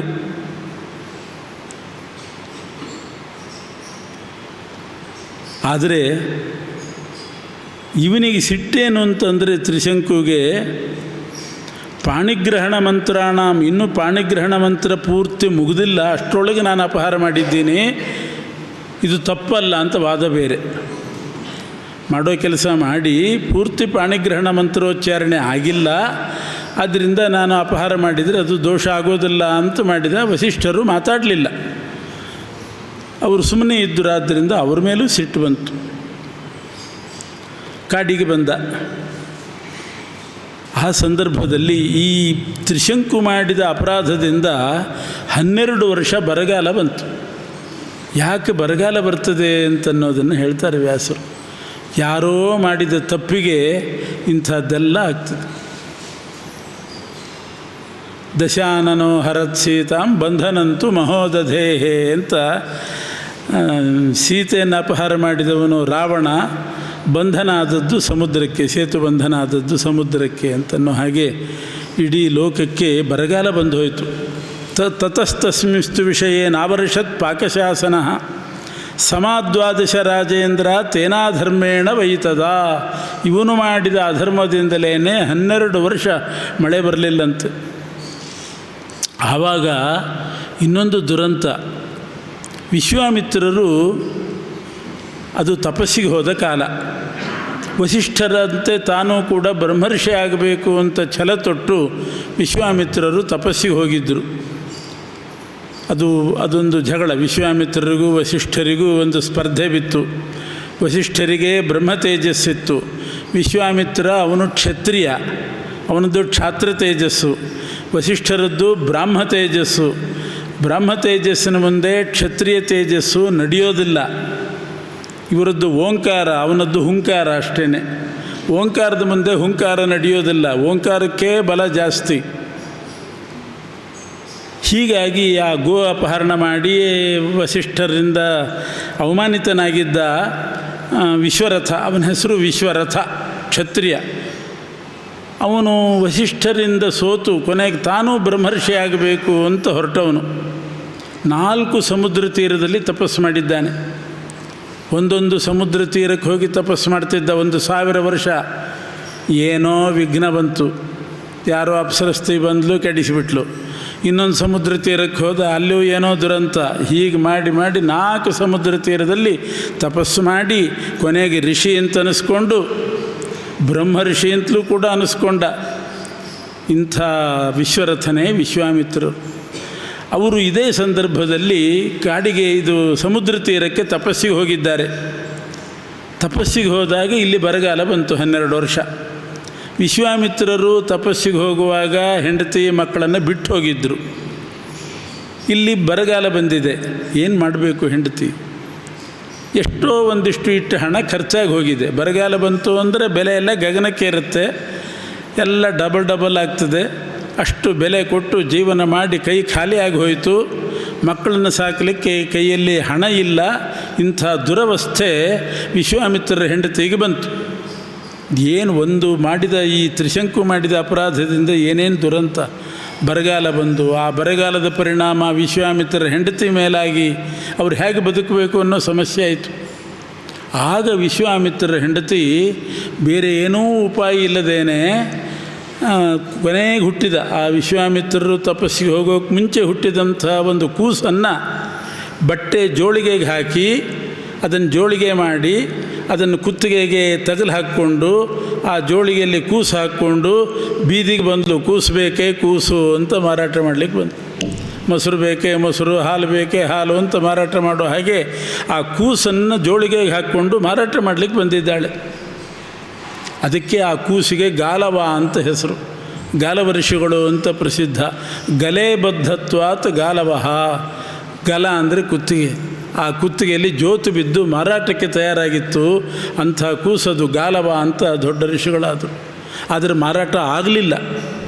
ಇಂಥ ಪರಿಸ್ಥಿತಿ ನೋಡಿ ಈ ತ್ರಿಶಂಕು, ಅವನು ಚಂಡಾಲರ ಮಧ್ಯದಲ್ಲೇ ಇದ್ದ, ಬಹಿಷ್ಕೃತನಾಗಿದ್ದ. ಆದರೂ ವಿಶ್ವಾಮಿತ್ರರ ಹೆಂಡತಿ ಕೂಸು ಮಾರಲಿಕ್ಕೆ ಬಂದದ್ದನ್ನು ನೋಡಿ ಅವನಿಗೆ ಹೃದಯ ಕರಗಿತು. ತಾನು ಹೋಗಿ ಆ ವಿಶ್ವಾಮಿತ್ರರ ಹೆಂಡತಿ ಹತ್ತಿರ ಹೇಳ್ತಾನೆ, ಕೂಸು ಮಾರ್ತಾ ಇದ್ದೀರಲ್ಲ, ಏನು ಎಂಥ ಬಡವರು ಕೂಡ ಕೂಸು ಮಾರೋದಿಲ್ಲ, ಸಾಲಿಗ್ರಾಮ ಮಾರೋದಿಲ್ಲ. ಕೆಲವರು ಬಡತನ ಅಂತ ಹೇಳಿ ಸಾಲಿಗ್ರಾಮನೇ ಮಾರಿಬಿಡ್ತಾರೆ. ಅದೆಲ್ಲ ಮಾರೋದುಂಟೆ, ದೇವ್ರನ್ನ ಮಾರೋದುಂಟೆ. ದೇವಂ ವಿಕ್ರಿಯ ರಥೋತ್ಸವ ಮಕಾರ್ಷೀತ್ ಅಂತ. ರಥೋತ್ಸವ ಮಾಡಬೇಕು ಅಂತ ಅನಿಸ್ತಂತೆ ಯಾರಿಗೂ, ದುಡ್ಡಿಲ್ಲ, ದೇವ್ರನ್ನೇ ಮಾರಿಬಿಟ್ರಂತೆ. ರಥೋತ್ಸವ ಯಾರಿಗೆ ಮಾಡೋದು? ದೇವ್ರನ್ನ ಮಾರಿ ಮುಂದೆ ರಥೋತ್ಸವ ಯಾರಿಗೆ? ಹಾಗೆ ಕೂಸನ್ನೇ ಮಾರಾಟ ಮಾಡಲಿಕ್ಕೆ ಬಂದಿದ್ದಾರಂತೆ. ದೇವಂ ವಿಕ್ರಿಯ ರಥೋತ್ಸವ ಮಕಾರ್ಷೀತ್ ಅನ್ನೋ ಹಾಗೆ ಆ ತ್ರಿಶಂಕು ಬಂದು ತಡಿತಾನೆ. ಏನಿದು ಕೂಸು ಮಾರೋದುಂಟೆ ಎಲ್ಲಿಯಾದರೂ? ಶೇಷಸ್ಯ ಭರಣಾರ್ಥಾಯ ಅಂದವಳು. ಶೇಷಸ್ಯ ಭರಣ, ಉಳಿದದ್ದು ರಕ್ಷಣೆ ಆಗಬೇಕಲ್ಲ. ಉಳಿದ ಮಕ್ಕಳಾದರೂ ಉಳಿಲಿ, ಇಲ್ಲದಿದ್ದರೆ ಎಲ್ಲವೂ ಕೂಡ ನಾಶಿಯಾಗಿ ಹೋಗ್ತಾವೆ. ಅದಕ್ಕೆ ಒಂದು ಮಗುವನ್ನು ಮಾರ್ತಾ ಇದ್ದೀನಿ, ಉಳಿದದ್ದನ್ನು ಆ ಹಣದಿಂದ ಸಾಕ್ತೇನೆ. ತ್ರಿಶಂಕು ಹೇಳಿದ, ನೀವು ಕೂಸು ಮಾರೋದು ಬೇಡ, ನಾನು ರಕ್ಷಣೆ ಮಾಡ್ತೀನಿ ಅಂತಂದು. ನಿಮ್ಮ ಮಕ್ಕಳನ್ನು, ನಿಮ್ಮನ್ನು ಎಲ್ಲರನ್ನೂ ನಿಮ್ಮ ಯಜಮಾನರು ಬರೋ ತನಕ ನಾನು ನೋಡ್ಕೋತೀನಿ. ನಾನು ಎಲ್ಲೋ ವಾಸ ಮಾಡ್ತಾ ಇದ್ದೀನಿ, ಆದರೂ ನಿಮಗೆ ಯಾವುದೇ ರೀತಿಯಲ್ಲಿ ಚ್ಯುತಿ ಬರದಂತೆ ನಿಮಗೆ ನಾನು ಆಹಾರ ಒದಗಿಸ್ತೀನಿ, ಕೂಸು ಮಾತ್ರ ಮಾರಬೇಡ್ರಿ ಅಂತಂದ. ಅವನೊಂದು ತಪ್ಪು ಮಾಡಿದ್ದ, ಕನ್ಯಾಪಹಾರ ಮಾಡಿದ್ದ, ಆದರೂ ಕೂಡ ಈ ಸೌಜನ್ಯ ಇದ್ದೇ ಇತ್ತು. ಪ್ರತಿಯೊಬ್ಬರಲ್ಲಿಯೂ ಗುಣನೂ ಇರ್ತದೆ, ದೋಷನೂ ಇರ್ತದೆ, ವೀಕ್ನೆಸ್ಸೂ ಇರ್ತದೆ, ಗುಣನೂ ಇರ್ತದೆ. ನೋಡೋದು ವೀಕ್ನೆಸ್ ನೋಡ್ತಾರಷ್ಟೇ ಹೊರತು ಗುಣ ನೋಡಲ್ಲ. ಇದು ತ್ರಿಶಂಕುವಿನಲ್ಲಿ ಈ ಒಳ್ಳೆಯ ಗುಣ ಇತ್ತು.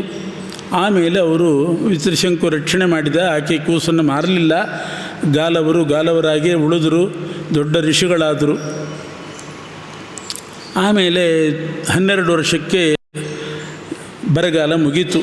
ಬರಗಾಲ ಮುಗಿದ ಮೇಲೆ ವಿಶ್ವಾಮಿತ್ರರು ಹಿಂತಿರುಗಿದರು. ಆವಾಗ ಗೊತ್ತಾಯ್ತು ಅವ್ರಿಗೆ ಏನೇನು ಪರಿಸ್ಥಿತಿ ಬಂದಿತ್ತು. ಅವ್ರ ಪಾಟಿಗೆ ಅವರು ತಪಸ್ಸಿಗೆ ಹೋಗಿಬಿಟ್ಟಿದ್ದಾರೆ, ಇಲ್ಲಿ ಏನು ದುರಂತ ಅಂತ ಆಮೇಲೆ ಗೊತ್ತಾಯಿತು. ಯಾರು ರಕ್ಷಣೆ ಮಾಡಿದರು? ತ್ರಿಶಂಕು ಮಾಡಿದ ಅಂತ ಹೆಂಡತಿ ಹೇಳಿದ್ದು. ಆಗ ತ್ರಿಶಂಕುವಿನ ಮೇಲೆ ಅಪಾರವಾದ ವಾತ್ಸಲ್ಯ, ಆನಂದ ಬಾಷ್ಪ ಸುರಿಸ್ಕೊಂಡು ತ್ರಿಶಂಕುವಿನ ಹತ್ರ ಬಂದು, ಎಂಥ ಉಪಕಾರ ಮಾಡಿದ್ದಿ ನೀನು, ನಾನಿಲ್ಲದೆ ಇದ್ದಾಗ ನನ್ನ ಕುಟುಂಬ, ನನ್ನ ಮಕ್ಕಳನ್ನೆಲ್ಲ ರಕ್ಷಣೆ ಮಾಡಿದ್ದಿ. ಅದರಿಂದ ನಿನಗೇನು ಉಪಕಾರ ಬೇಕು ಹೇಳು, ನಿನಗೇನು ಮಾಡಬೇಕು, ನಾನು ಹೇಗೆ ನಾನು ನಿನ್ನ ಉಪಕಾರ ತೀರಿಸಲಿ ಅಂತ ಕೇಳ್ತಾರೆ. ಆವಾಗ ತ್ರಿಶಂಕು ಹೇಳಿದ, ಇನ್ನೇನೂ ಬೇಡ, ನನ್ನನ್ನು ಸಶರೀರನಾಗಿ ಸ್ವರ್ಗಲೋಕಕ್ಕೆ ಕಳಿಸ್ರಿ ಅಂತಂದು. ಸಶರೀರರಾಗಿ ವೃಂದಾವನ ಆಗೋದುಂಟು, ಅದು ಬೇರೆ ಕೇಳಿದರೆ ಆಗ್ತಿತ್ತು. ಅದು ಸ್ವರ್ಗಕ್ಕೆ ಹೋಗಬೇಕು ಸಶರೀರನಾಗಿ ಅಂತಂದ. ಅದು ಕಷ್ಟ. ಆದರೆ ವಿಶ್ವಾಮಿತ್ರರಿಗೆ ಎಷ್ಟು ಸಂತೋಷ ಆಗಿತ್ತು ಅಂತಂದರೆ, ಇದೇ ದೇಹದಿಂದ ಸಶರೀರನಾಗಿ ನಿನ್ನನ್ನು ಸ್ವರ್ಗಕ್ಕೆ ಕಳಿಸ್ತೇನೆ ಅಂತ ಛಲ ತೊಟ್ಟು ತಪಸ್ಸು ಮಾಡಿ ಬ್ರಹ್ಮರ್ಷಿಗಳಾಗಿ ಬಂದಿದ್ದರು. ಅಂಥ ಮಂತ್ರಗಳೆಲ್ಲ ಅವರಿಗೆ ಗೋಚರ ಆಗಿತ್ತು. ದಿವ್ಯವಾದ ದೊಡ್ಡ ಮಹಾಯಜ್ಞ ಮಾಡಿ ಆ ತ್ರಿಶಂಕುವನ್ನು ಅದೇ ಶರೀರದಿಂದಲೇ ಸ್ವರ್ಗಕ್ಕೆ ಕಳಿಸಿದರು. ದೇವರು ಕೊಟ್ಟರು, ಪೂಜಾರಿ ವರ ಕೊಡಲಿಲ್ಲ ಅಂತಾರಲ್ಲ ಹಾಗೆ. ಇದು ಸ್ವಲ್ಪ ಉಲ್ಟಾ. ಇಲ್ಲಿ ಪೂಜಾರಿ ವರ ಕೊಟ್ಟರು, ಆದರೆ ದೇವರು ವರ ಕೊಡಲಿಲ್ಲ. ಇವರೇನೋ ಕಳಿಸಿದರು ಸ್ವರ್ಗಕ್ಕೆ, ಆದರೆ ಸ್ವರ್ಗದಲ್ಲಿರೋ ದೇವತೆಗಳು ಸೇರಿಸಲಿಲ್ಲ. ಈ ಶರೀರದಿಂದ ನೀನು ಸ್ವರ್ಗಕ್ಕೆ ಬರೋ ಹಾಗಿಲ್ಲ, ನೀನು ಕೆಳಗೆ ಹೋಗು ಅಂತ ಅವನನ್ನು ಸೇರಿಸಿದೆ. ಕೆಳಗಡೆ ತಳ್ಳಿದರು. ಅವನು ಮಧ್ಯದಲ್ಲಿ ಬಂದ, ವಿಶ್ವಾಮಿತ್ರನ ಕೇಳಿದ, ಮಹರ್ಷಿಗಳೇ, ನೀವೇನೋ ಅನುಗ್ರಹ ಮಾಡಿ ನನ್ನನ್ನು ಕಳಿಸಿದಿರಿ, ದೇವತೆಗಳು ಸೇರಿಸ್ತಾ ಇಲ್ಲ, ಕೆಳಗೆ ಬೀಳ್ತಾ ಇದ್ದೀನಿ, ಏನು ಮಾಡಲಿ? ನೀನು ಭೂಮಿಗಂತೂ ಬರಬೇಡ, ಈಗ ಎಲ್ಲಿ ತನಕ ಬಂದಿದ್ದಿ ಅಲ್ಲೇ ನಿಂತುಗೋ, ಅದೇ ಜಾಗದಲ್ಲಿ ನಾನು ಸ್ವರ್ಗ ಸೃಷ್ಟಿ ಮಾಡ್ತೇನೆ ಅಂದರು ವಿಶ್ವಾಮಿತ್ರರು. ಸ್ವರ್ಗ ಸೃಷ್ಟಿ ಮಾಡ್ತೇನೆ ನಾನು, ಅಲ್ಲೇನೇನು ಭೋಗ ಭಾಗ್ಯಗಳಿದೆ ಅದನ್ನೆಲ್ಲ ಸೃಷ್ಟಿ ಮಾಡ್ತೇನೆ, ಪ್ರತಿ ಸ್ವರ್ಗವನ್ನು ಸೃಷ್ಟಿ ಮಾಡ್ತೇನೆ ಅಂಥೇಳಿ ಅದೇ ತ್ರಿಶಂಕು ಸ್ವರ್ಗ. ಪ್ರತಿ ಸ್ವರ್ಗವನ್ನೇ ಸೃಷ್ಟಿ ಮಾಡಿದರು. ಅದಕ್ಕೆ ವಿಶ್ವಾಮಿತ್ರ ಸೃಷ್ಟಿ ಅಂತ ಹೇಳೋದು ರೂಢಿ ಉಂಟು. ಏನು ಇದ್ದಕ್ಕಿದ್ದ ಹಾಗೆ ದಿಢೀರಂತೂ ಒಂದು ಮನೆ ಎದ್ದು ಬಿಡ್ತದೆ ನೋಡಿ, ರಾತ್ರಿ ಬೆಳಗಾಗೋದ್ರೊಳಗೆ, ಅದೆಲ್ಲ ವಿಶ್ವಾಮಿತ್ರ ಸೃಷ್ಟಿ ಅಂತಾರೆ ಅದನ್ನು. ಆ ರೀತಿ ತಮ್ಮ ತಪಶ್ಶಕ್ತಿಯಿಂದ ಎಲ್ಲ ಸಾಮಗ್ರಿಗಳನ್ನು ಸೃಷ್ಟಿ ಮಾಡಿ ಸುಖಾನುಭವಿಸಿಕೊಂಡಿರು ಅಂತಂದರು. ಅಂಥ ಛಲ ವಿಶ್ವಾಮಿತ್ರ ಋಷಿಗಳು. ಛಲಕ್ಕೆ ಬಹಳ ಹೆಸರವರು. ಅವರೇ ಮತ್ತು ರಾಮನನ್ನು ಕರ್ಕೊಂಡು ಹೋಗುವಾಗ ಎಷ್ಟು ಹಠ ಮಾಡಿದರು. ದಶರಥನೇ ಆಶ್ಚರ್ಯಪಟ್ಟ, ಅಲ್ರಿ ನಿಮಗೆ ಯಜ್ಞ ರಕ್ಷಣೆ ಆಗಬೇಕಲ್ಲ ವಿಶ್ವಾಮಿತ್ರರೇ, ನಾನು ಬರ್ತೀನಿ ಯಜ್ಞ ರಕ್ಷಣೆ ಮಾಡಲಿಕ್ಕೆ, ನಾನು ಬರ್ತೀನಿ, ನಾನು ಬಂದು ಯಜ್ಞ ರಕ್ಷಣೆ ಮಾಡ್ತೀನಿ, ನೀ ಬೇಡ ಅಂತ ಅವರು. ನೀ ಬೇಡ, ರಾಮನ ಕಳಿಸು. ಅರೆ ರಾಮ ಮಾಡಿದ್ರೇನೋ ನಾನು ಮಾಡಿದ್ರೇನೋ, ನಿಮಗೆ ಬೇಕಾದ್ದು ಯಜ್ಞ ತಾನೇ, ಬೇಕಾದ್ದು ಪಾಯಸ, ಯಾರು ಬಡಿಸಿದ್ರೇನು? ಇಬ್ಬರು ಮಡಿಲೇ ಇದ್ದಾರೆ, ಮಡಿಯವರು ಯಾರು ಬಡಿಸಿದರೂ ಆಗುತ್ತೆ. ಅಪ್ಪ ಬಡಿಸಿದ್ರೇನು, ಮಗ ಬಡಿಸಿದ್ರೇನು, ಇಬ್ಬರು ಧಾವಳಿ ಉಟ್ಕೊಂಡಿದ್ದಾರೆ, ಪರವಾಗಿಲ್ಲ, ನಾನು ಬಂದು ರಕ್ಷಣೆ ಮಾಡ್ತೀನಿ. ಬೇಡ, ಸಾಧ್ಯನೇ ಇಲ್ಲ ಅಂತ ಹಠ ಹಿಡಿದ್ರು ವಿಶ್ವಾಮಿತ್ರರು. ಅವರು ಮೊದಲಿಂದ ಛಲಕ್ಕೆ ಹೆಸರು. ಅಲ್ಲಿ ಛಲ ಮಾಡಿದ್ದು ಬೇರೆ ಉದ್ದೇಶ. ಏನು ಅಂದರೆ ವಿಶ್ವಾಮಿತ್ರದ್ದು ಬರೇ ಯಜ್ಞರಕ್ಷಣೆ ಉದ್ದೇಶ ಅಲ್ಲ, ಅವರೇ ಮಾಡ್ಕೋತಿದ್ರು ಯಜ್ಞರಕ್ಷಣೆ ನೆಪದಿಂದ ರಾಮನ ಕರ್ಕೊಂಡು ಹೋಗಿ ಅಲ್ಲಿಂದ ಮಿಥಿಲಾಪಟ್ಟಣಕ್ಕೆ ಕರ್ಕೊಂಡು ಹೋಗಿ ಸೀತಾ ಸ್ವಯಂವರದಲ್ಲಿ ಅವನು ಪಾಲ್ಗೊಳ್ಬೇಕು, ಸೀತೆಯನ್ನು ಮದುವೆ ಮಾಡಿಸ್ಬೇಕು ಅನ್ನೋ ಉದ್ದೇಶ ಅವರಿಗೆ.